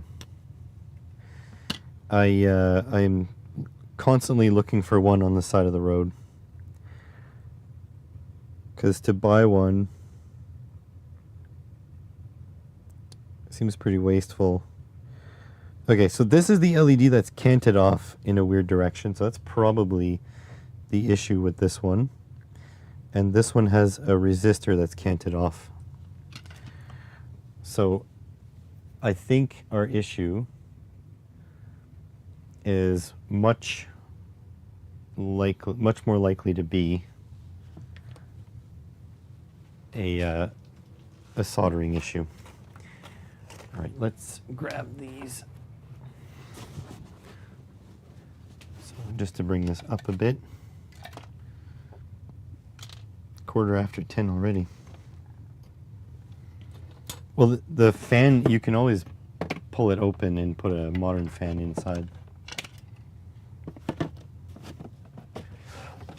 All right, are you guys zoomed in? No, you guys were. Okay.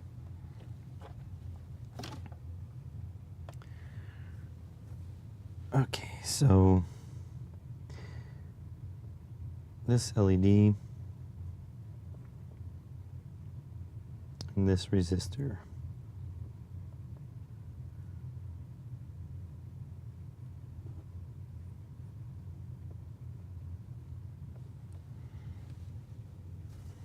Okay.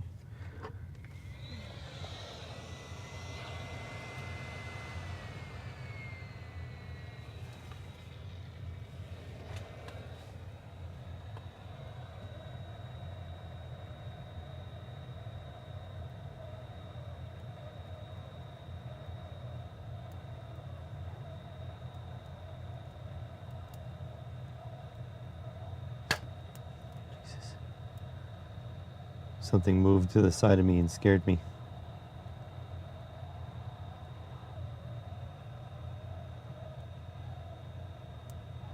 Just gonna make sure the air is very gentle here.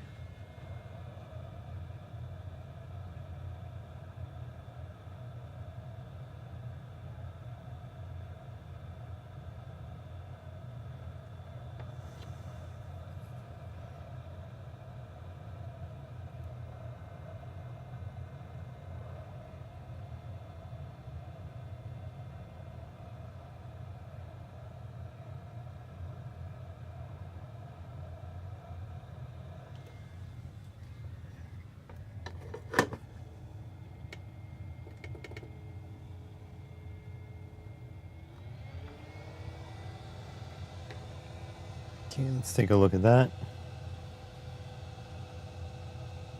AB dubs. Oof, that is hot.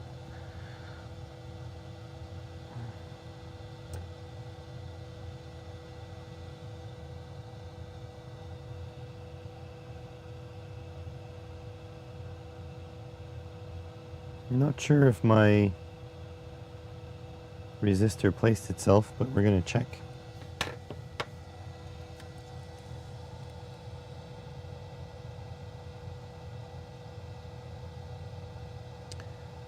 So these all light now.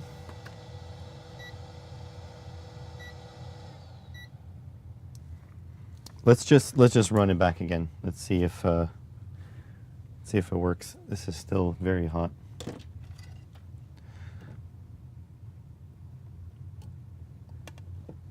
Ooh, that's hot. Oof, that's hot. Okay, I need to get some longer wires here, but just hear me out for just now. This is way too bright for you guys, but we'll see. Okay. Here it goes. And contact. All work.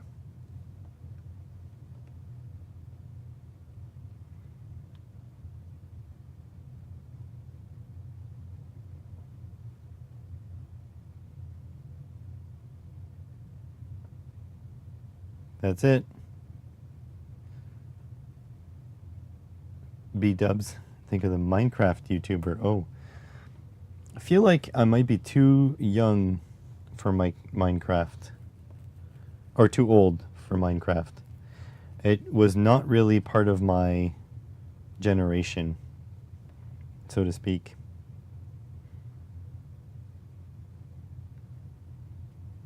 Staying up this time. Says your Sunday work-wise. Thursday through Saturday. Ah, gotcha. Okay, I'm going to change the delay because it's bothering me to maybe like 0.1 seconds. I just wanted to cascade through as fast as possible.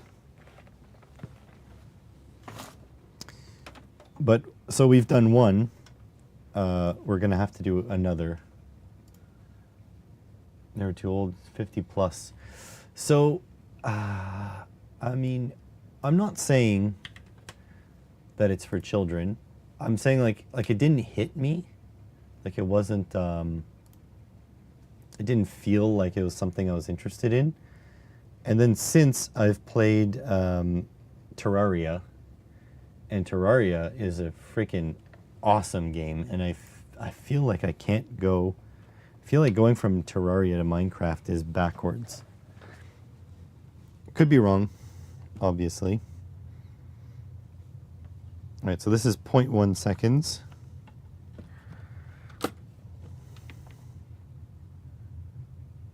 I think this is better.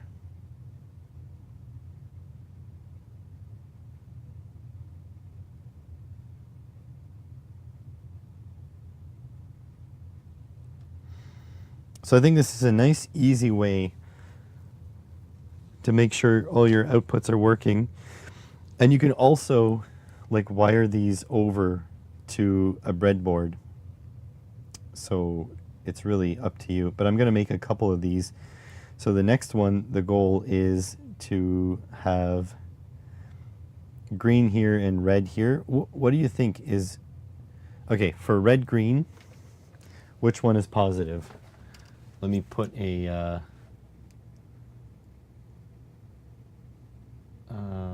plus. Start a poll for a red green version, which is a high indicator.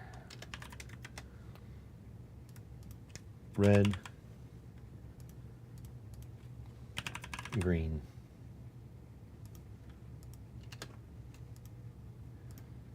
Start poll. All right, vote in the poll, guys. Which one is going to indicate high? Right now it's the blue, just because I have 5 LEDs, right? Red, green, yellow, blue, and white. So the next one will be red, green.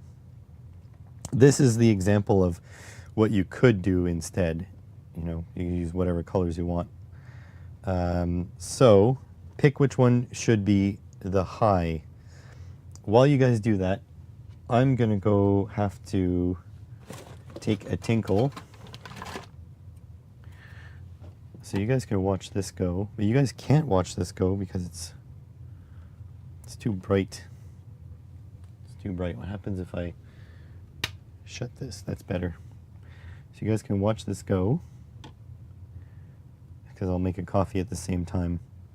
Think it's better if there's an AT-Tiny 85 microcontroller and a battery to power that module.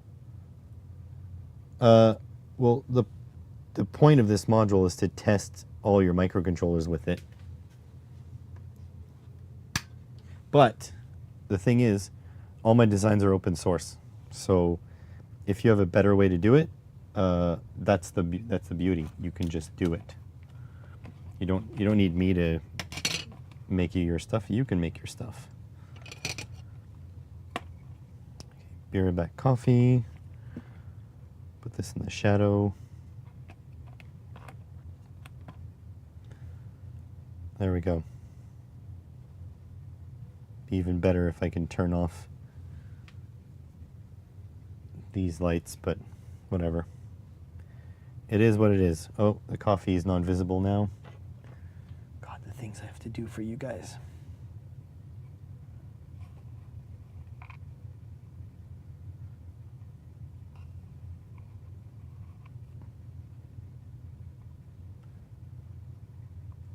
There we go. Okay, so vote on the poll. I will be right back with some coffee and after a nice tinkle.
And I am back.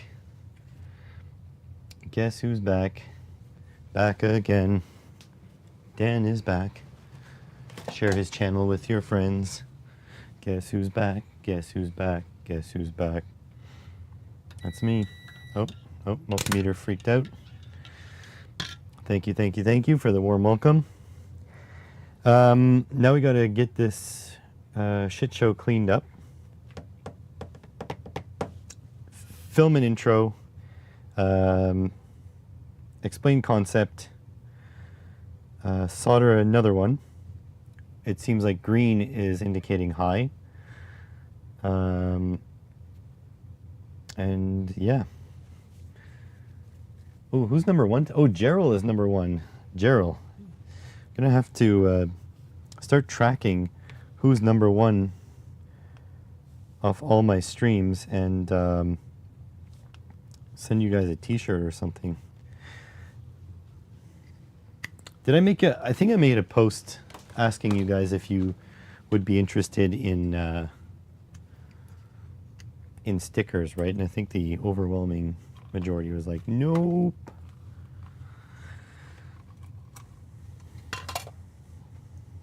All right, so let's get this poop out of the way. You were number one at the start, for sure, especially because you were here yesterday at 8. So again, sorry about that. Oh, I need to clean this too before we move on.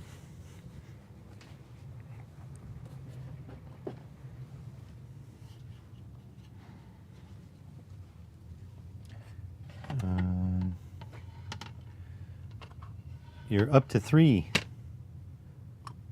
Yeah, me too. PCB Waste sends me stickers, and they're all just sitting down here in the drawer. And like, I feel like it's not as fun.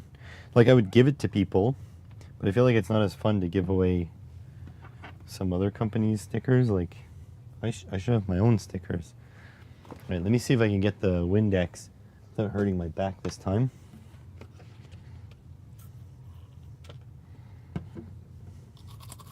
It's friggin' dark in here. It's because I turned off the studio lights.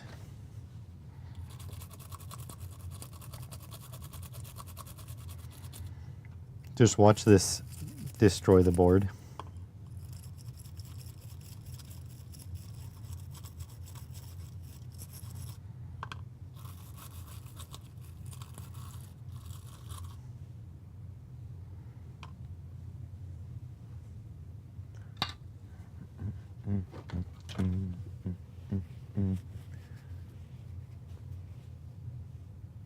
You've got 2 shirts. Oh, you're the one who bought my shirts?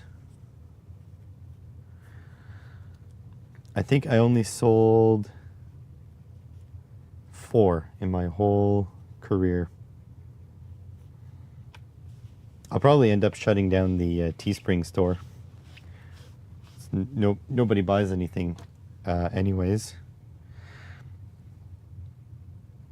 And at some point they're just gonna like charge me fees. Yep, okay. So you got the Founders Edition shirt. Do I have mugs? I do have mugs. Is my Teespring store still open? I don't know. Let's take a look. I have not looked at it in forever. YouTube.com/ you have a Verowac? Yeah, that's good. You guys can get her stuff is nicer anyways. Oh, this doesn't autoplay anymore. Huh. Interesting.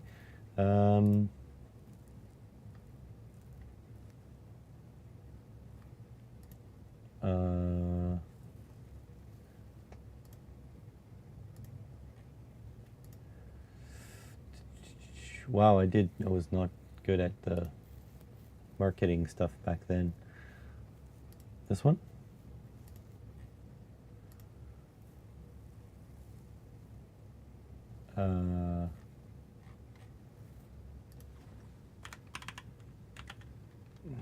Teespring, Simple Electronics. Yeah, don't even start. Okay, hang on a sec. It's Electronics R Us. Teespring.com/electronics R Us.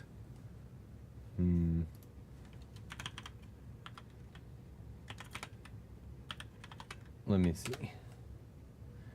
It's supposed to actually, it's supposed to be underneath every one of my videos. Stores. Okay, here's the link. Copy link. There we go. Mug.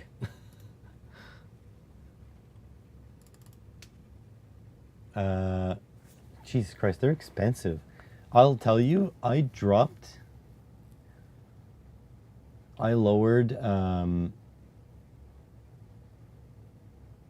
the profit on the items like a lot. Payouts.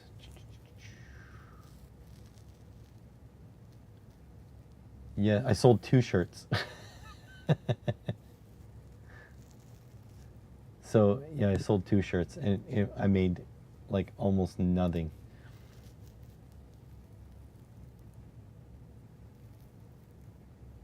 Okay, it is in this description. Okay, good. So yeah, I'll probably end up like removing this at some point. But look, $20 for a mug. Let me see how much money I make off those listings.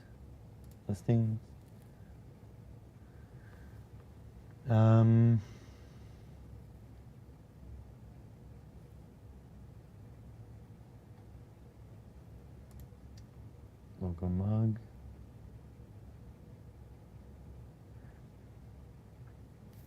Oh, I make $7.83 on the mug. I feel like it wasn't that high before. But anyways, I've sold like very little stuff. I think at some point I'm gonna just buy a t-shirt press.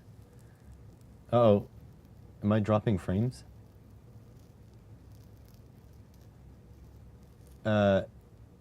Yes, I did send a couple shirts to my Patreon. It's saying my stream is at 2671 kbps, but they want 6800 kbps. Stream output. Oh.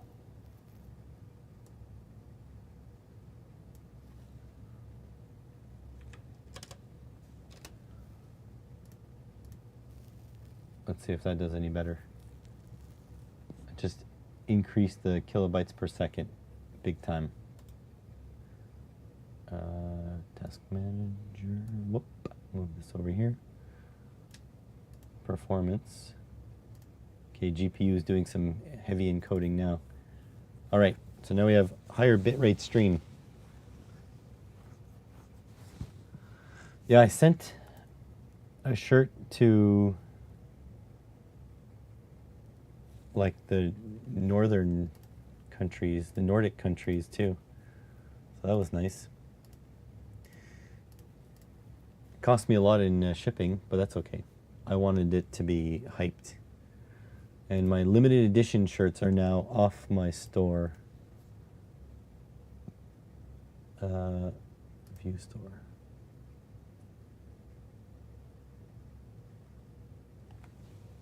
No. Products, listings. Yeah, limited edition 5K subscriber shirt is gone, never to come back again. Those were more expensive, if I'm not mistaken. because the point was a celebration. I still have my founders. Yeah, don't feel pressed, because I might end up just making my own merch, to be honest. Okay, so this was successful. Let's clean up and let's shoot a video. So I feel like if I make my own mugs, I can just deal with it. But the issue is I don't want to use Shopify. And Shopify is probably the easiest way to do e-commerce. But I'm not going to get into the reasons I don't want to use Shopify. I just don't want to use Shopify. So I'll have to figure stuff out.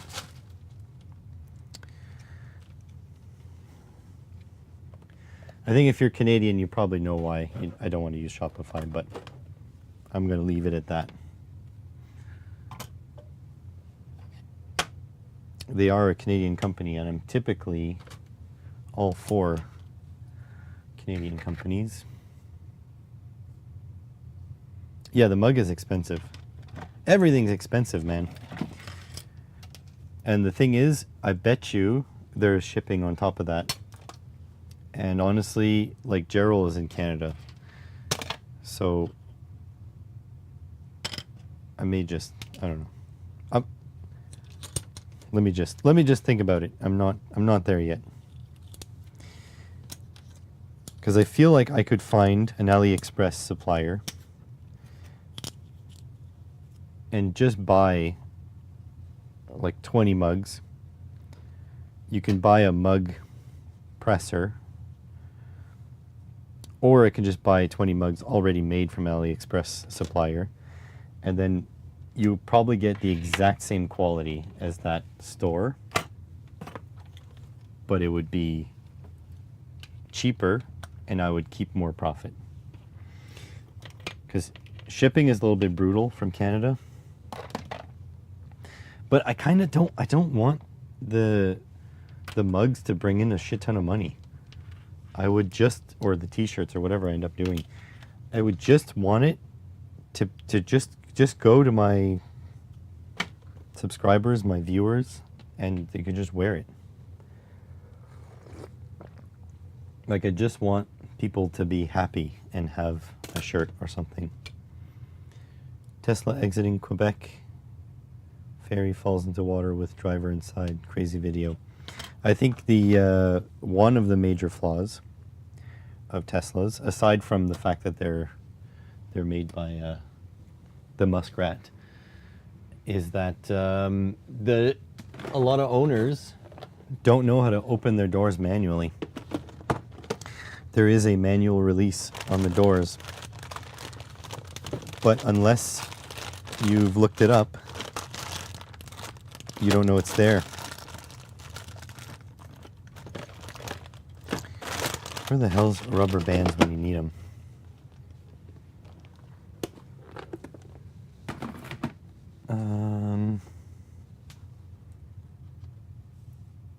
No, doors open, nobody wanted to exit. Well, then they don't have survival instincts, I guess. Jesus, that's horrible. All right, so need a couple micros. So that one.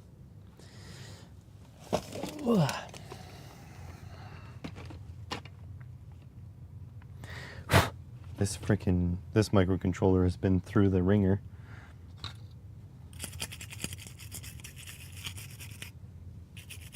Just dust it off a little.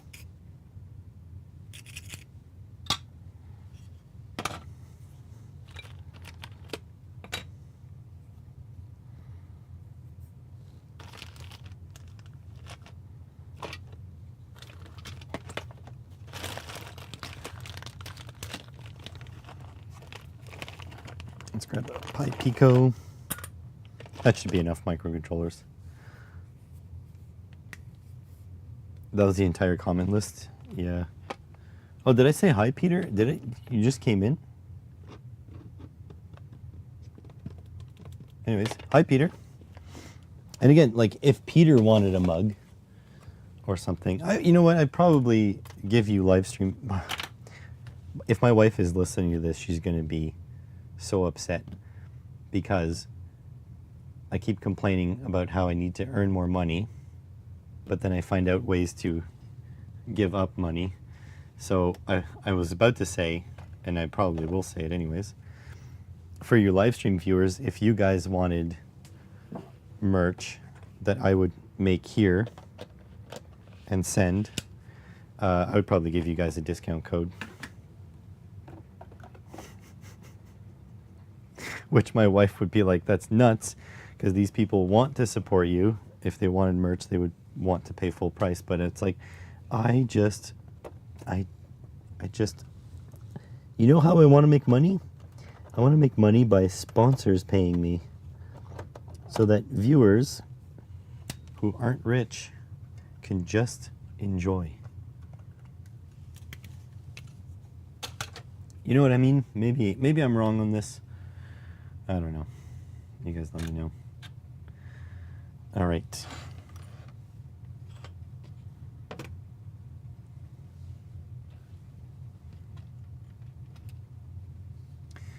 Zoom in a little bit tighter.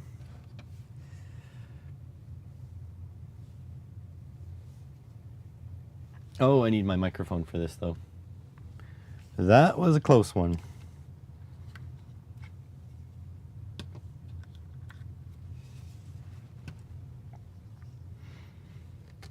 Also, I don't know how I would receive money from people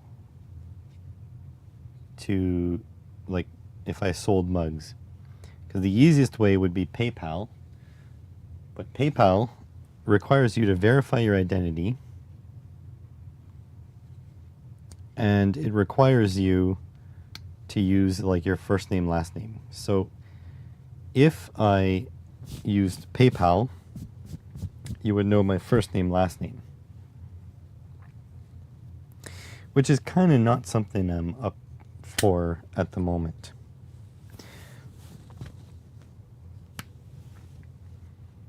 Just there's enough, information out there.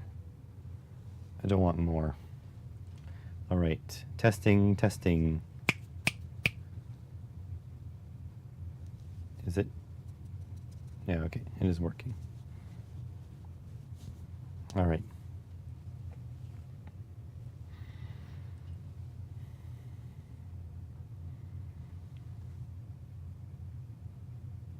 I buy a lot of microcontroller. Let me try this again. I buy a lot of microcontroller boards from dubious sources, usually as cheaply as possible, usually from AliExpress. And between the ordering and the shipping time, your buyer protection runs out very quickly. So I've always wished there was an easy way to test all of the pins on a certain board very quickly, very crudely, just to know if the chip was soldered on properly or not, so that I can open a claim and also have it visual, because a lot of the places that require you to open claims, like AliExpress, they want photos.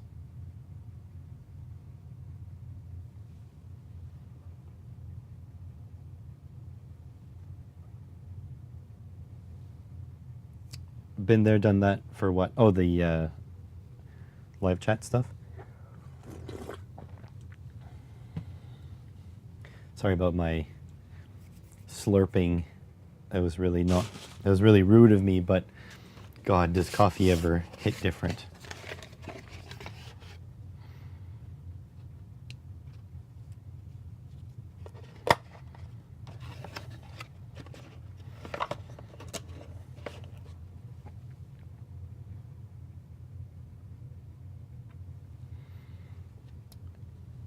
And so that's where this project comes in.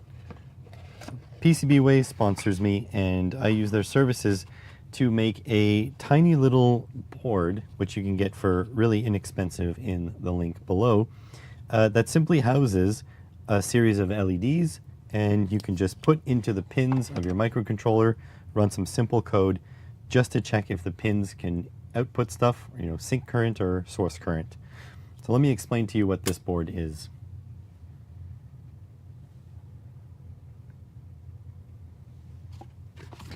All right. Should be a fairly easy video. Well, aside from the time that it takes to build those damn things. All right, I probably have to switch to the macro lens again.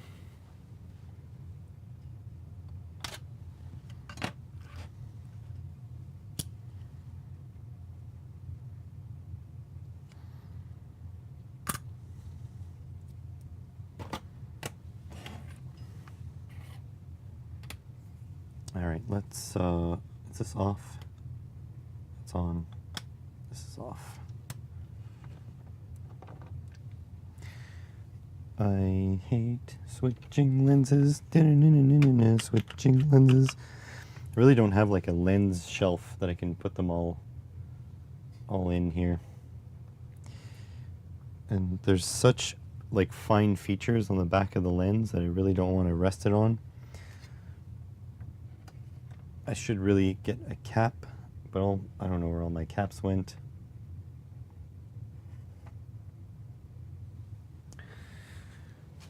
I am disorganized. Disorganized. Ooh.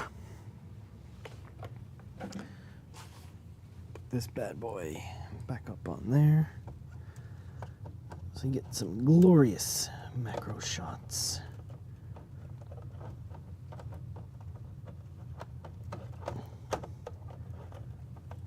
Come on, dude.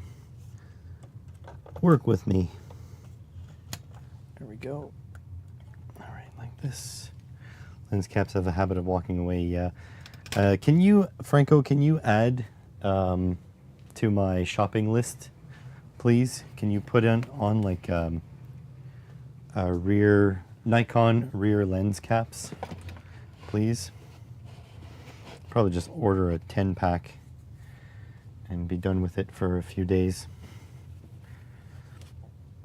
Okay, where did... I had my little tiny cutting mat, which is nice for these kinds of things.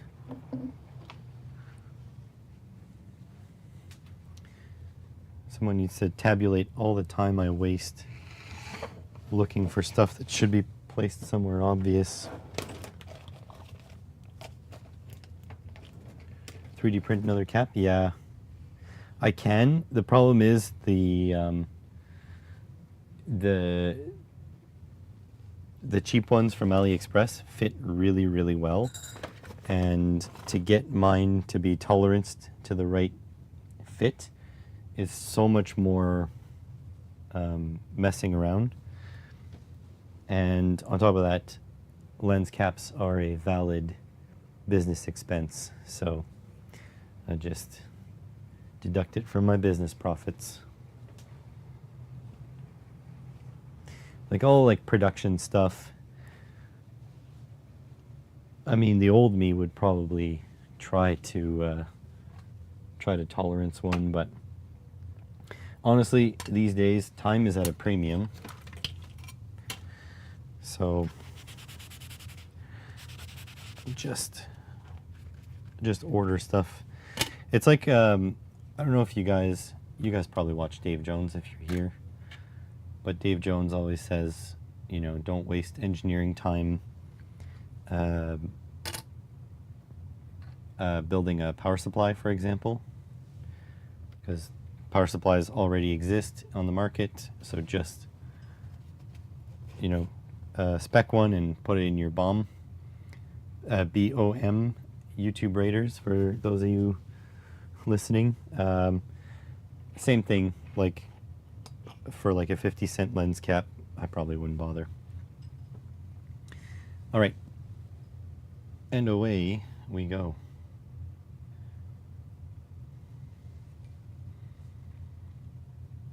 So here it is, really up close.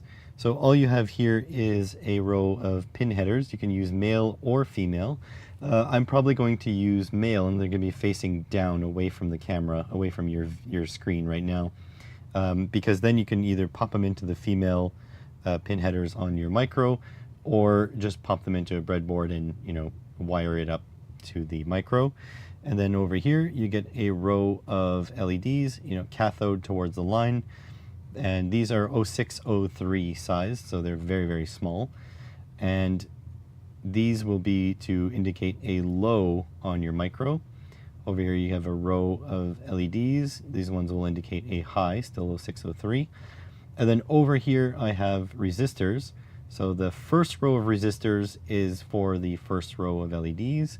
The second row of resistors is for the second row of LEDs. And these don't have to be super precise. There is no markings because it'll depend on what LED colors you use. But I tend to use the LEDs that are, or the values that you get in bulk, you know, like 1, 5, 10, you know, 47, 100, 470, etc., etc. And I would probably go somewhere in the 1 to 10K range, because I don't need the LEDs to be very bright. I just want to make sure they work. And don't forget, some microcontrollers have very low current output capabilities.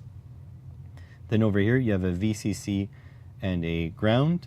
So you would connect these up to your microcontroller's VIN or the 3.3 or 5 volt, whatever it may be. And then you have some test pads here to add an extra VCC ground, or if you want to solder in your wires, you can solder them in to these two. And that is about it. It is a very simple project. And in fact, I used on the front side here all of these pads, even though they're 0603 and 0805 for the resistors. I hand solder all of these because I just think it's a little fun. So the pads are the slightly wider version, so you can hand solder them. And then if you want to smooth it out, you can drop it on a hot plate with a little bit of flux afterwards. Or you can order these with the PCB stencil and then use solder paste and reflow them on a hot plate. Either way, it's really up to you. But I think they are really easily solderable by hand. And I personally enjoy the process of doing that. So let's do that now.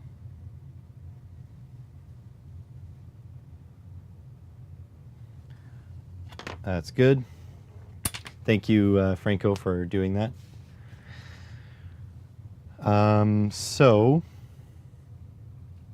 I believe I will take the footage from this live stream. I don't think I will record in 4K me assembling them. Or maybe I will. I don't know. We'll see. This is like going to be way too close.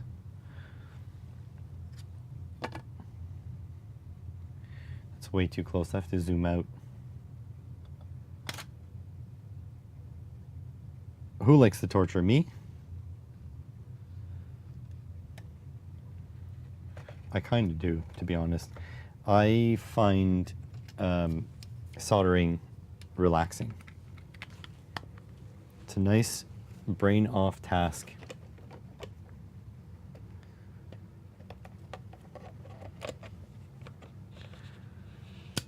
Okay, let's see who won the poll. So it looks like green will indicate a high. End poll.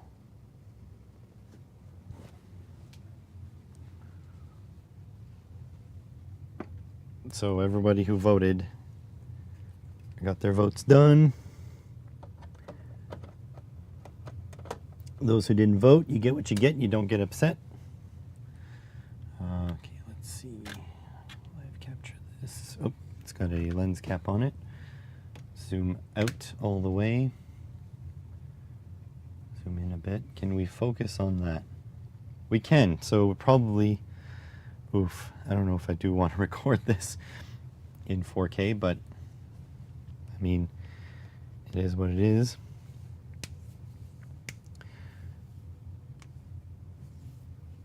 Yep, there we go. Poll complete, 6 votes. Oh, are you putting that in chat for posterity, Mr. Franco?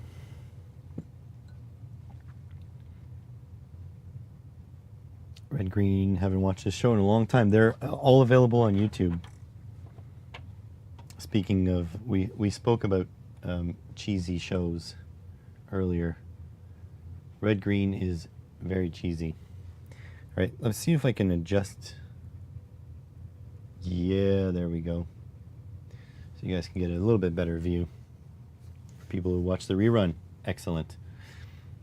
Good job.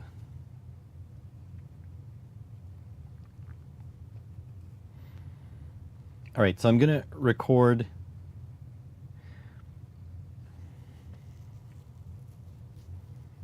How should I do this? I don't necessarily want to have like an hour of soldering LEDs. Okay, so what I'm going to do is I'm going to do one. I'll solder one LED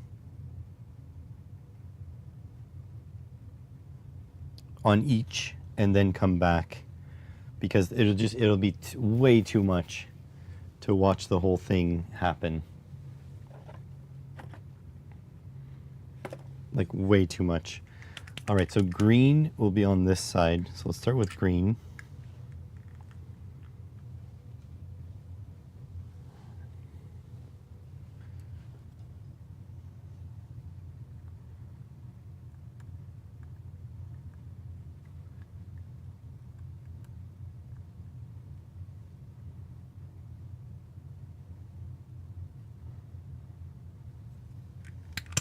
Turn this on.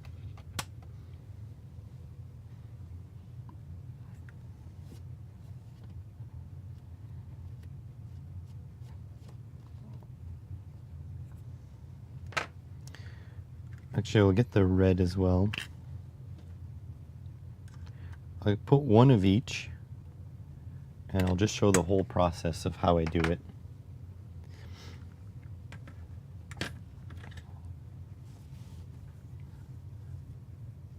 All right, here it goes.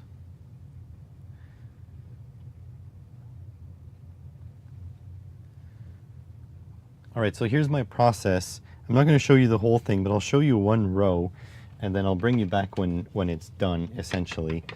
But this is how I do it. So usually I would take all 15 of the green LEDs here, which will indicate the high, so the one on the right here, and then 15 of the reds, which will indicate low on the left. In fact, I'll do all the greens first and then all the reds if I was doing this not on camera, where 4K footage takes a very large amount of space.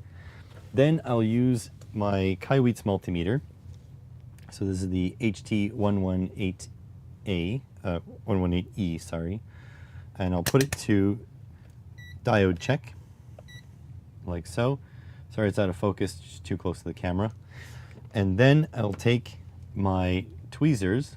So these are tweezers that you can get on AliExpress, attach to the multimeter. And the positive is over here, but you'll see the cathode is really to the left of the screen. So I will turn it so the cathode is on the left, and then I will orient the LEDs so that they light up. It can be difficult. There we go, that's the green. See, it's lit up. So I'll take this and I'll put it to the side gently.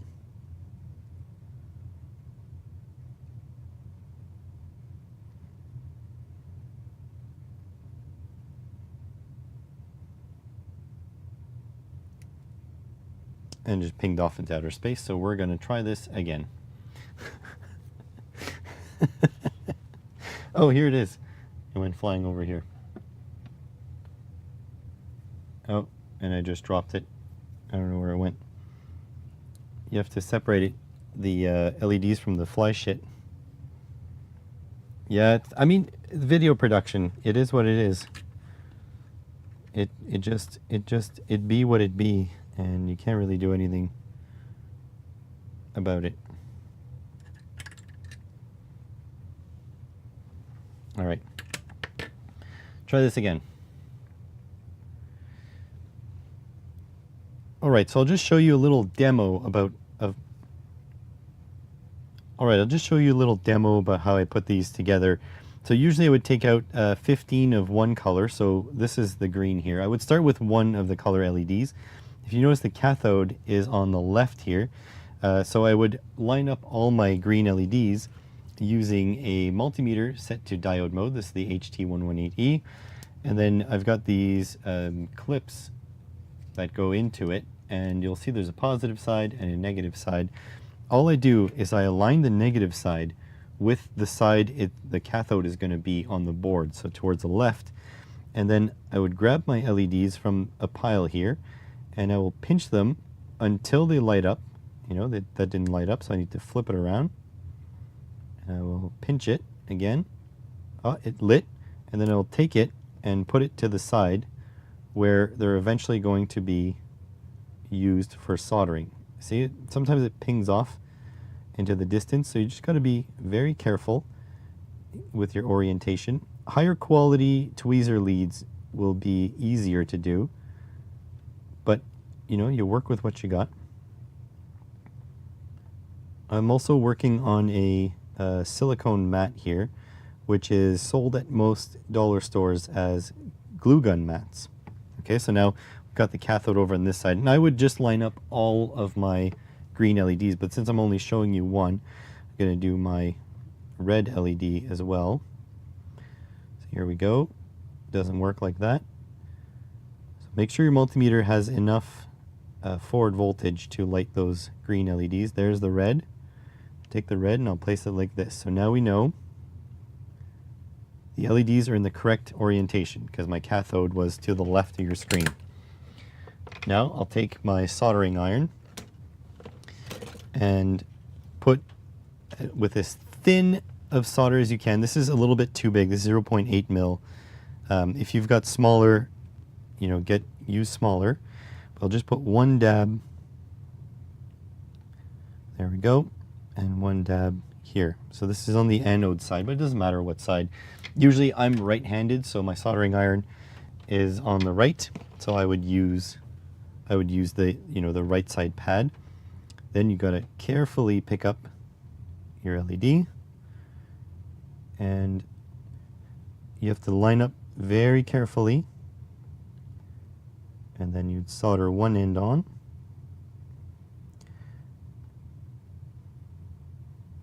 Just got to get it oriented properly. And usually I give a little push.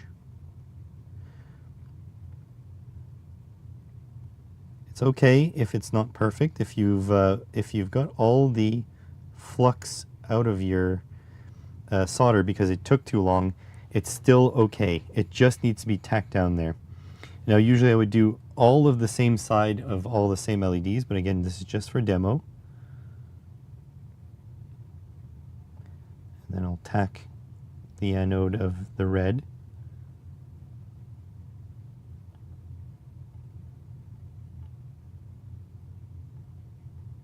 I'm doing this without magnification and with the camera in my way. So if I can do it without magnification, so can you.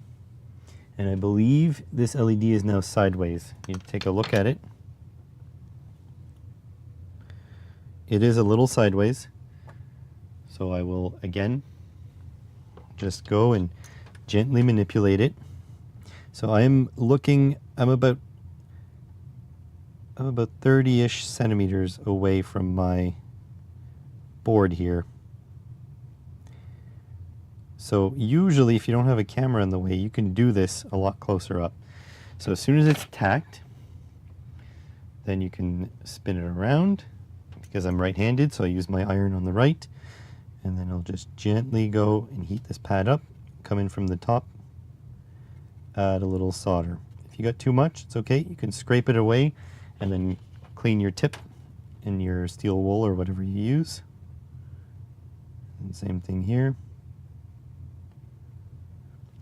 There we go.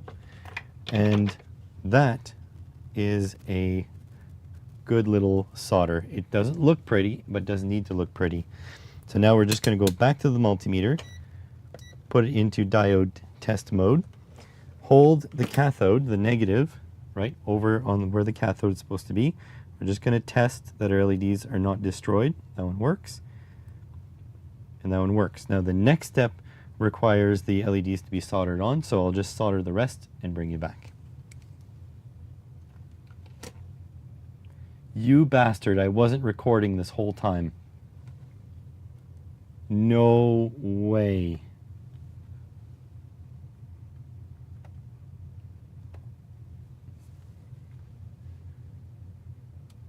It stopped recording after 4 minutes and 9 seconds.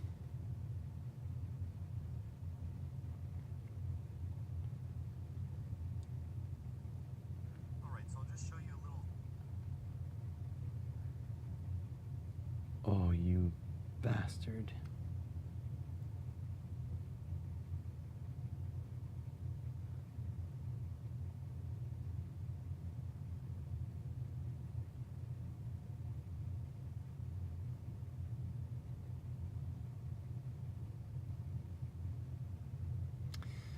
No, it cut out after 4 minutes and 9 seconds. What the hell? I've got high quality media in the camera. It used to give me issues, but then I switched which slot my card was in, and now it's doing it again.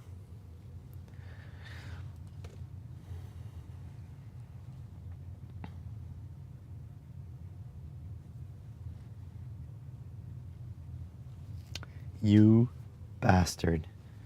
You absolute bastard. Okay, let's do it again.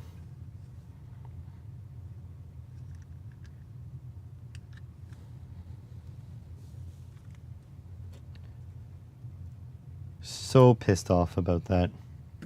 I don't know what it's doing it. I don't know if the battery voltage is going all weird. Camera's still reporting nearly a full battery. Bastard.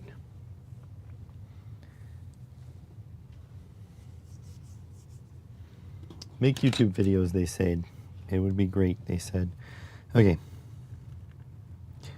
Doesn't matter. Green. And red.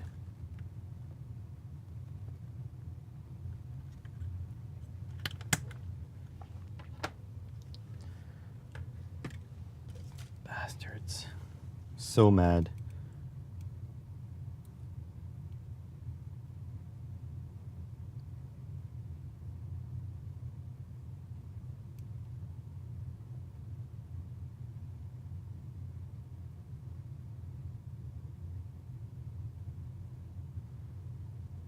Honestly, I need to switch to webcams. Webcams seem to be more reliable. But it's just so much less control. You don't get the nice lenses either. And that pinged into the distance.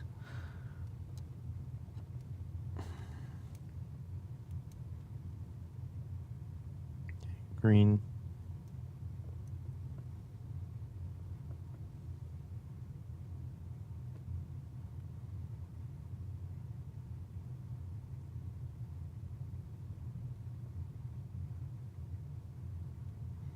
Come on.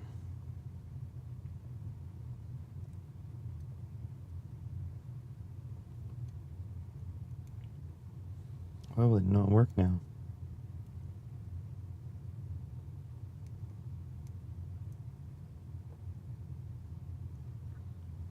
Now it doesn't light. What is going on?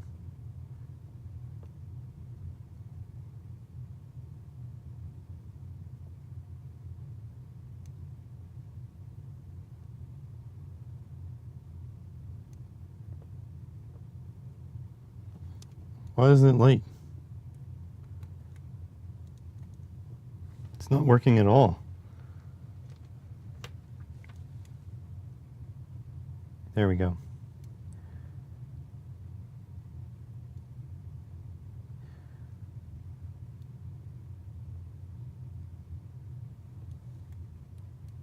Okay.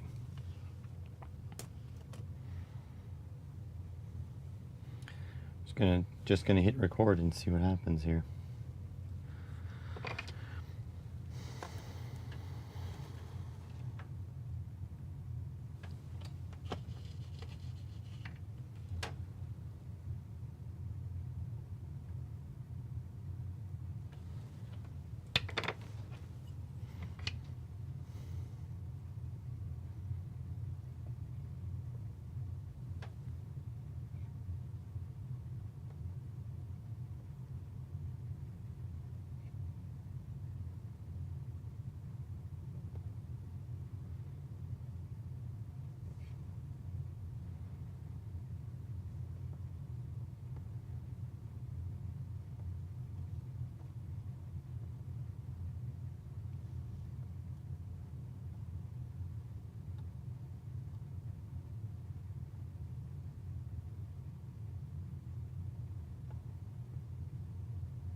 How's it going, MT? We are re-recording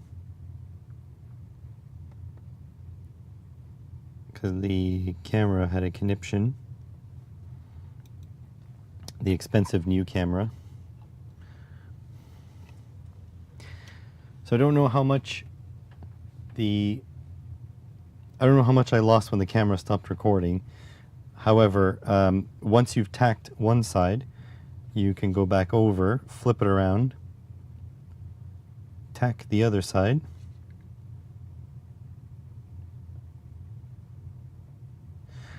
like so, and then you do want to go back and double check that your resistors, or that you do want to go back and double check that your LEDs are working. So again, with the cathode side to the left, that lights, and that lights. Okay. So I'm going to solder the rest of them on, bring you back, and show you the next step of my process.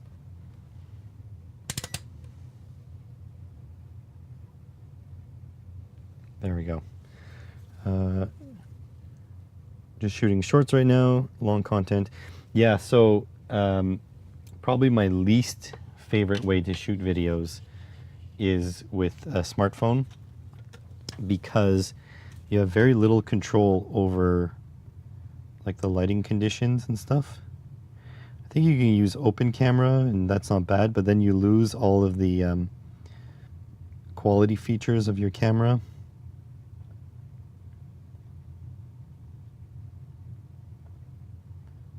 But it isn't a bad idea to think of how much I paid for this camera. It's pretty insane. I bought it used at a good price, but I could have bought like a top of the line Pixel XL Pro for the same price. But I do agree, like I am a little bit hypocritical because I love the use of lenses. I do recommend new YouTubers just start with their phones. I wholeheartedly believe that if you tell a new YouTuber that they need to spend $8 grand on a camera, they're going to make all sorts of excuses why they can't make YouTube until they get that $8,000 camera, when that's just not true. It's simply not true. One, two, three. Need 13. 4, 5, 6, 7, 8, 9, 10, 11, 12, 13. I am a gear guy at heart, though, so that is the reason why I like DSLRs. Plus, like, I don't like multifunction things. Like, if I had to shoot with a cell phone, I would have a cell phone just for filming.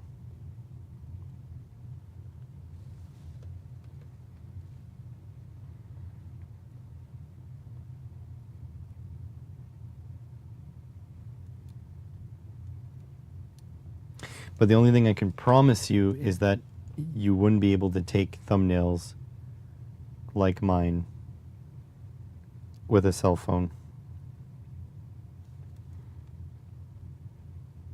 And I kind of like the photography aspect of YouTubing.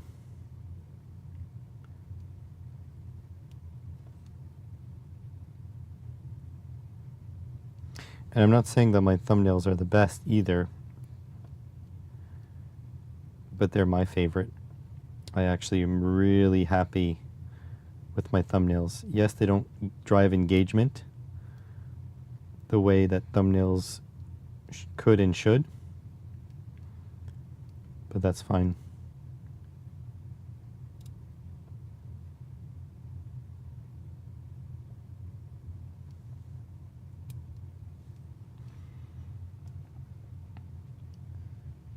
Films shot entirely on iPhones. Yeah, for sure. 100%.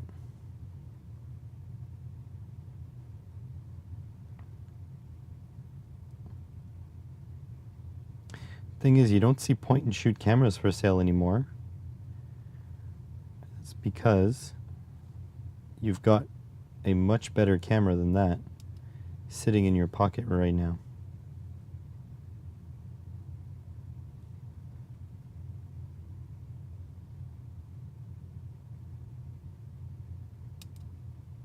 Shit.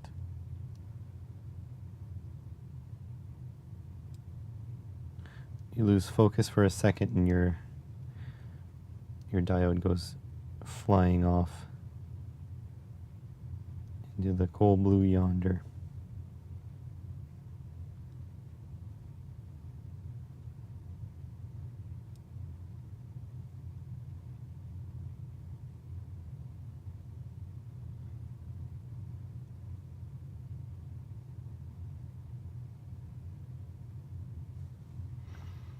Shorts because I don't have the time to edit full productions. Retire in 3 years. Yeah. You know what? You know what the most important thing is to do it. Doesn't matter what you do. YouTubing, making videos for YouTube is like working out. You know, you gotta flex that muscle before the muscle gets good. Just, if shorts are the most accessible thing, do shorts. In fact, I would say though, if you're doing YouTube shorts, make a TikTok account and start posting on the exact same thing you do on YouTube on TikTok as well. You got a platform. You've made the video. Now put it on other platforms. Put it on Instagram, put it on TikTok. Do all those things. I've got a TikTok. Probably didn't know that.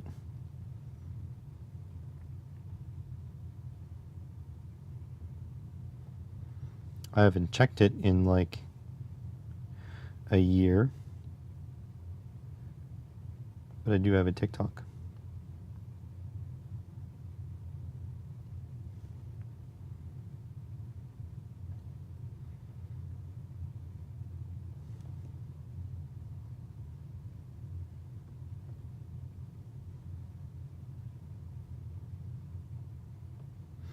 I have to check the orientation of that one now. It got 148. Very cool. Do you have any on TikTok? Do you have a TikTok?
There we go.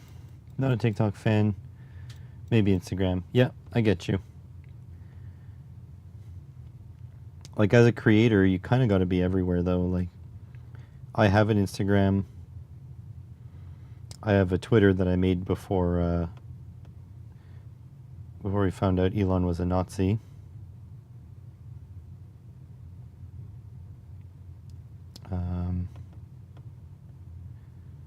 But I don't go on Twitter anymore because of that. I don't post on Instagram, but I do have it. And I have a TikTok, which I believe I posted one short on. And that's it.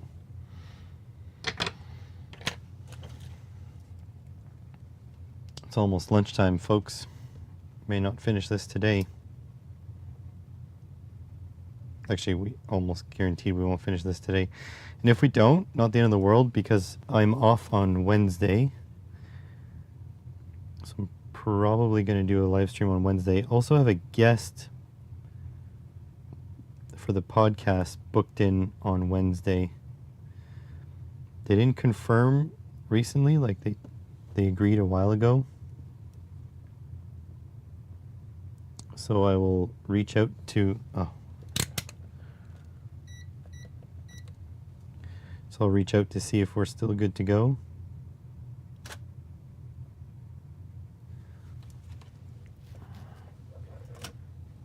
But if all goes well, there will be a podcast recording.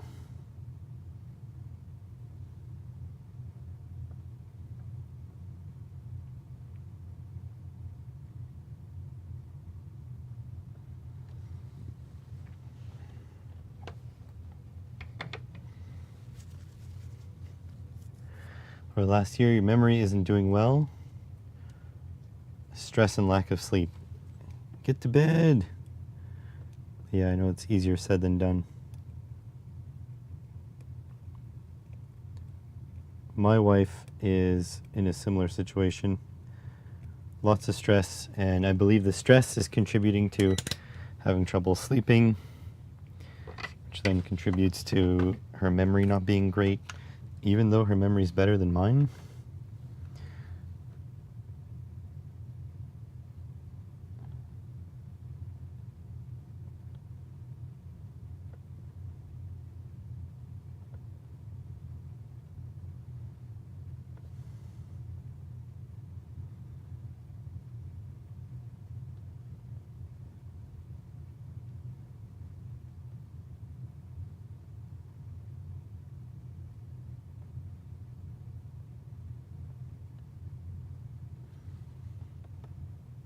Yeah, pod guest.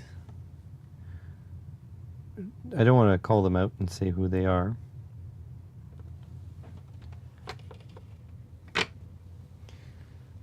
Oh, changed your meds again. Took a blood sample, now I have a massive bruise. Oh, that sucks. Getting old, huh? That's what it is.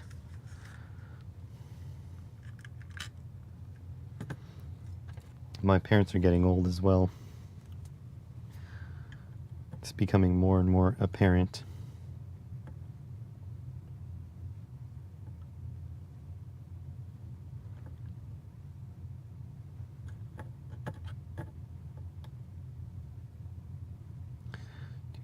Five, 6, 7, 8, 9, 10, 11, 12, 13.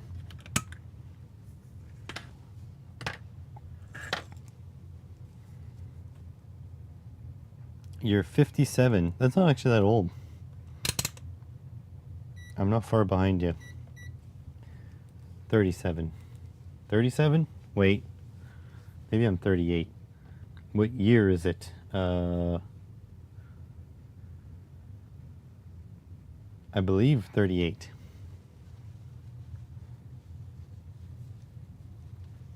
Let me do the math. Hang on.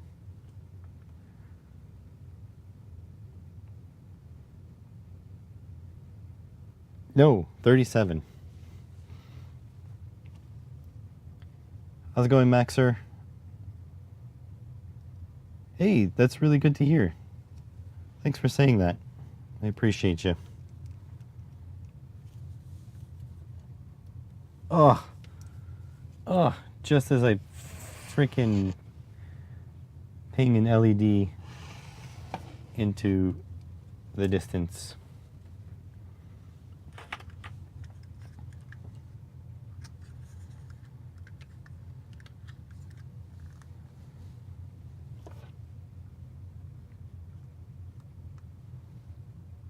There we go. Well, welcome to the live stream crew.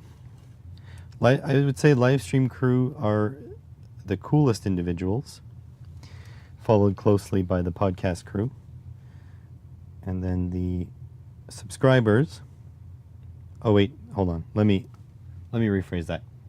The Patreon crew is the coolest, then the live stream crew, then the podcast crew, then the subscribers, then the viewers. That's the order of coolness that people are at.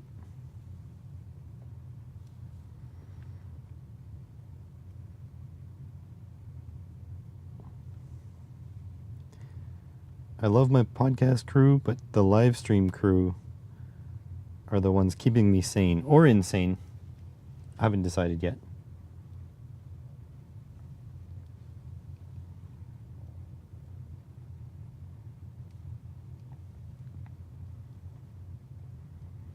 By the way, I don't know if you guys can see anything. Should get off my butt and get a trinocular microscope.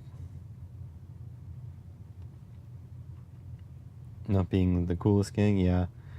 So, the Patreon patrons, they're both a source of pride. Quite, I'm really happy. I'm proud that they wanted to come support. But also of anxiety, because I'm like, I kind of feel like I need to do something for them. Some way to thank them. So, I don't know if you noticed in my last video, I put a coda at the end thanking my Patreon subscribers.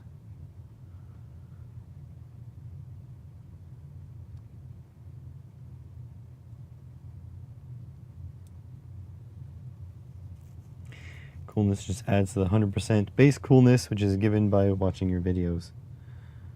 Yeah, well, viewers have a certain level of cool for sure.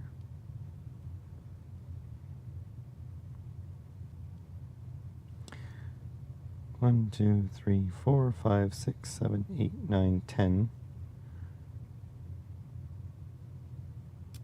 Ugh.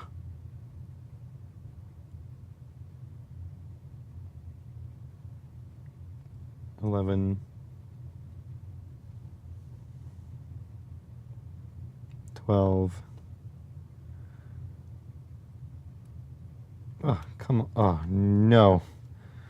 Pinged out into the distance. Can tell I'm getting tired.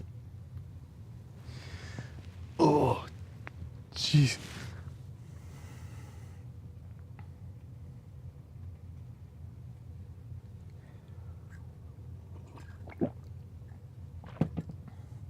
Your back zigzags, neck a mess, shoulder to blue collar work. Yeah. Yep, I get you. Blue collar worker here too, checking in. I was talking about it earlier, but I don't want to say which company and the specifics, but I applied for full-time work in an electronics field.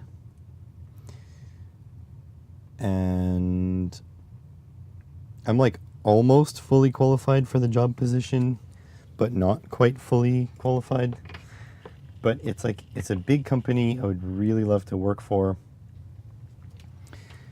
And I don't know, I'm getting a little tired of, like, I'm not like in poverty.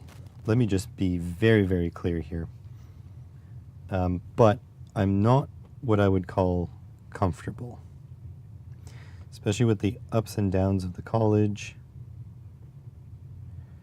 Mostly downs these days. The provincial government not wanting to invest in education, which means pretty much I have to be a mechanic to earn my money, and my body is not capable of continuing like that.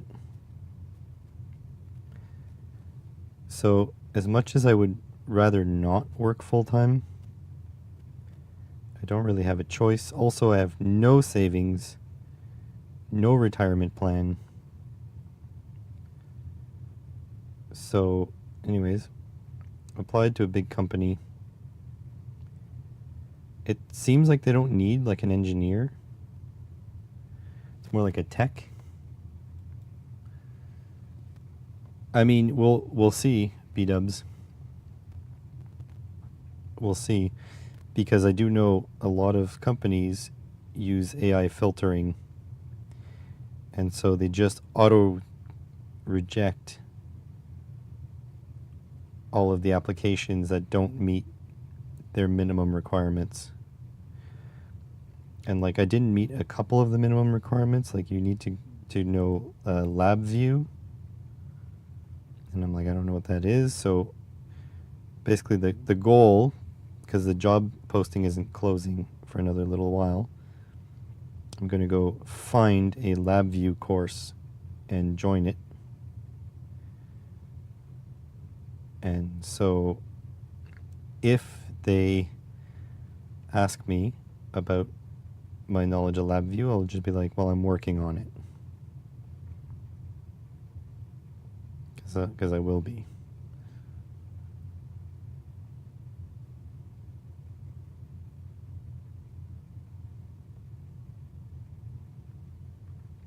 So I don't know.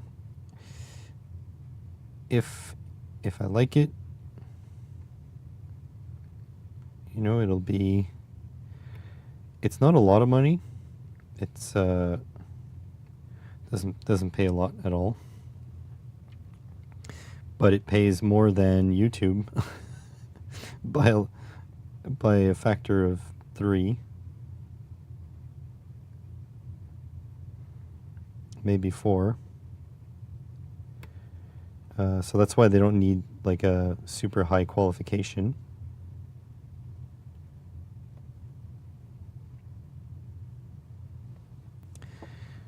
So, I mean, it is what it is. And I'm going to be hoping that I get it. But I think the number one thing is I just want to be excited for what I do for a living and learn more. How's it going, Curtis? Because like, as much as YouTube is not, like, it is paying some bills, but it's not like it's not enough to live off of. I actually love, especially this part of YouTube, doing the live streams. Very much love doing these. And with this job that I applied to, you know, maybe I don't get it. So I'm not getting my hopes up. I'm not even going to mention it to the podcast crew. Just going to mention it to the second coolest crew, which is the live viewers. Good city work can pay more in the end. Yeah. So yeah, that's the thing, right? I have no retirement, no savings, no health care coverage. I have nothing.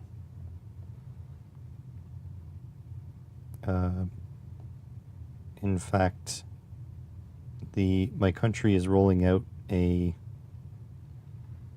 dental plan for those that don't have dental insurance and make under a certain amount of money, and we qualify for the government dental plan. So that just should tell you how much money we bring in.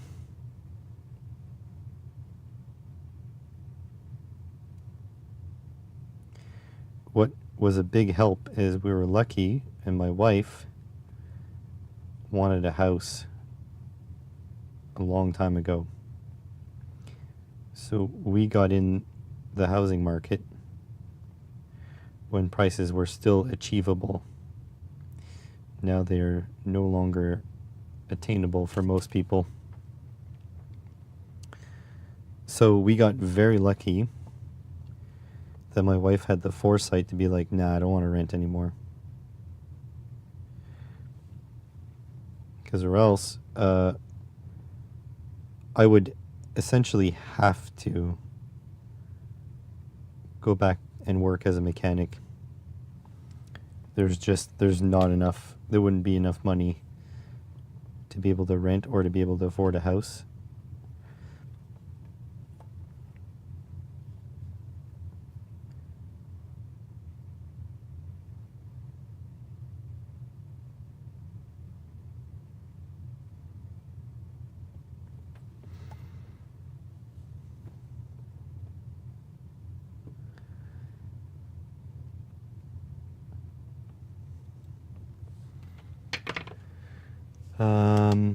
House prices are really stupid. Yeah, they are. And again, like house prices constantly go up, right? If you compare it to the 70s, even when we bought. But the problem is wages have stagnated. I believe we are in like late stage capitalism, right to the point where it's not sustainable. Okay, so let's confirm that they all function.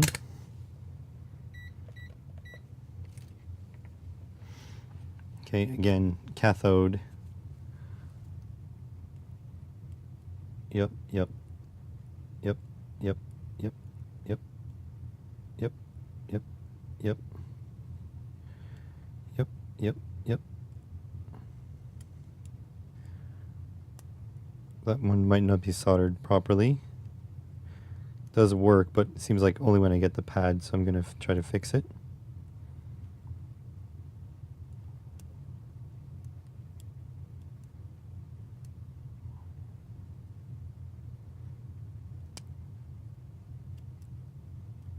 This one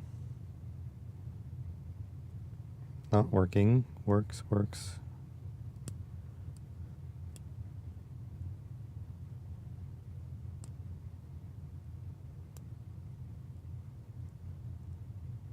Another good way to test them is to go like all the way across there.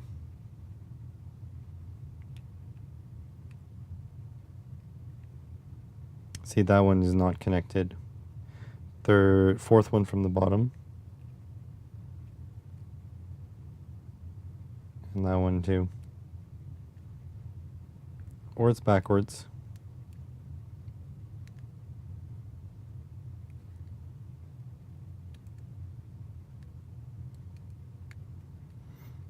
So, which one was it? This one. Not connected or backwards. And that one.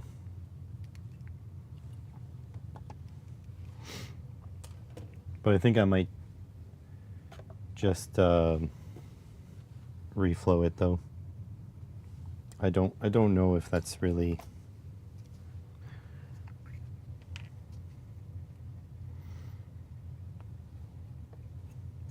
So yeah, so house prices are insane. That's a known fact.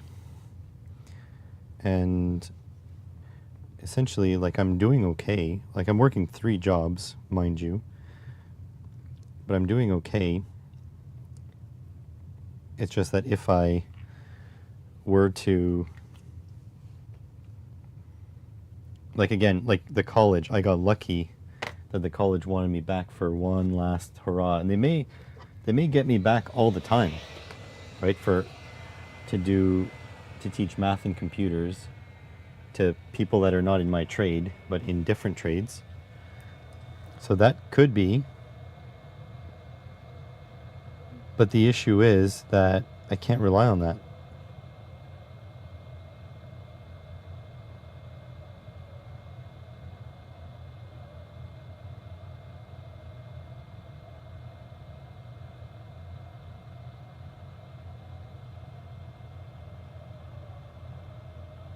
I freaking love storms. Isn't it great?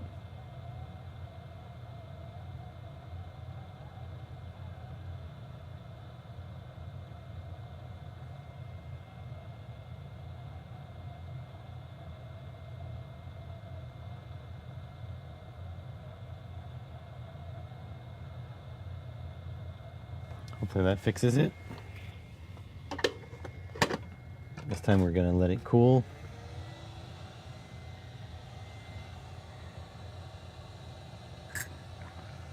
I don't know how much you guys can see. Not much. I have to bring it close to the camera.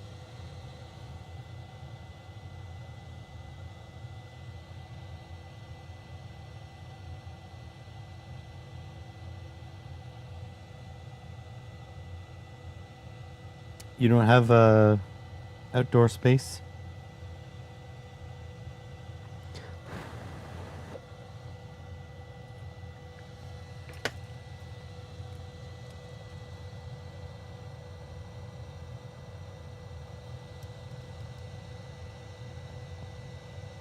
Fourth one works. I think there's no solder on that side. I think that's the issue with this LED here.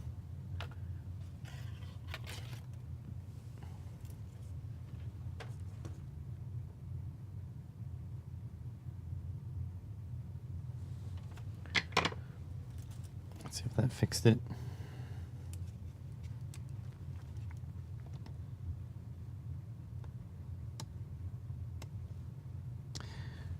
Oh, you guys can't see. Hang on. This might be a little hot, but I'll try lifting it.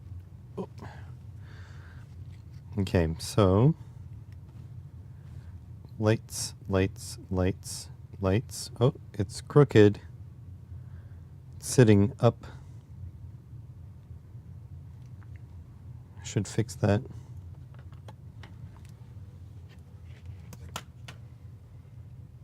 Uh, 15 by 3 feet concrete area, hard and uneven. Gotcha.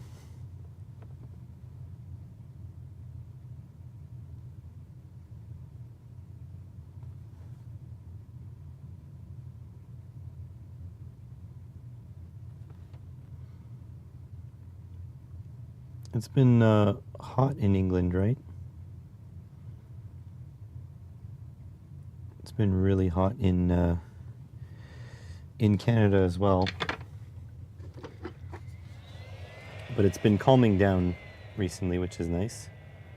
Like today, it's only going to be 20 some.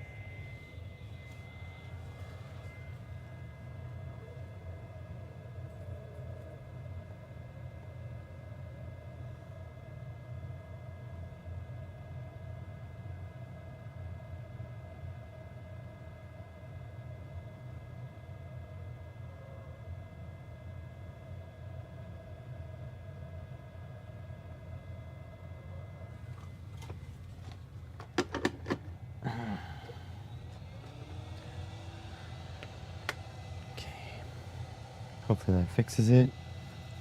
No problem, Gerald. As long as you're okay with being number 3 fan of the second coolest crew.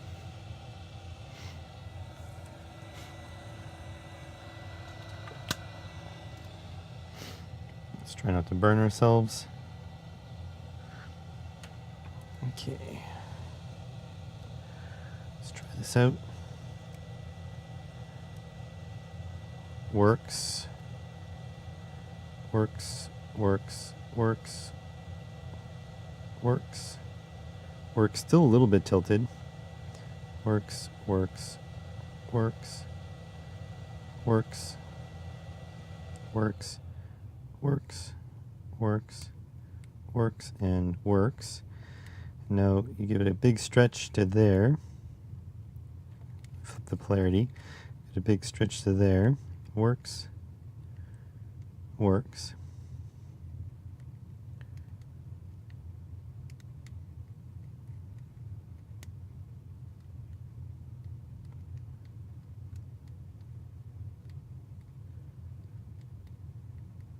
Ugh, big stretch, big stretch. They all work. Okay. Ninth because you're too quiet. Yeah, you are quiet. I do want you guys to vie for my love, you know? Just kidding. You do your thing, folks. So I'm just gonna, we're probably gonna stop it here, just about. So the reason is, the next thing I have to do is a piece to camera. And there's going to be a bit of explanation. Oh no. Your comment, which one? Oh, the one that you haven't worn clothes? That's okay. You're allowed to not wear clothes. I am, when it was really hot here, I was wearing nothing at all. Nothing at all. Not on live stream though. Just in case the camera falls and then I get banned from YouTube. But yes, when it got really hot here, I was in the nude in my basement here. All right, so next piece is a piece to camera on how I determine the resistor values for each of these LEDs, for each color. So it's going to take a little bit. So I think it's best to just end it here. So we will continue this, if not tonight or tomorrow night or whatever, then on Wednesday morning. So look out for that. But I am working tomorrow. I'm off on Wednesday, except I have a podcast guest, and I believe it's in the early afternoon. I have to double check. And then on Thursday, Friday, I'm working my mechanics job. So if I'm streaming those days, it would be later at night. And then probably the next stream will be Saturday, Sunday. So I thank you. Oh, sorry, I smashed my mic. I thank you all for being here. Thanks for being awesome. Contact me before you buy a mug on Teespring. If you really want it now, you can order it now, but I am going to consider other alternatives until then.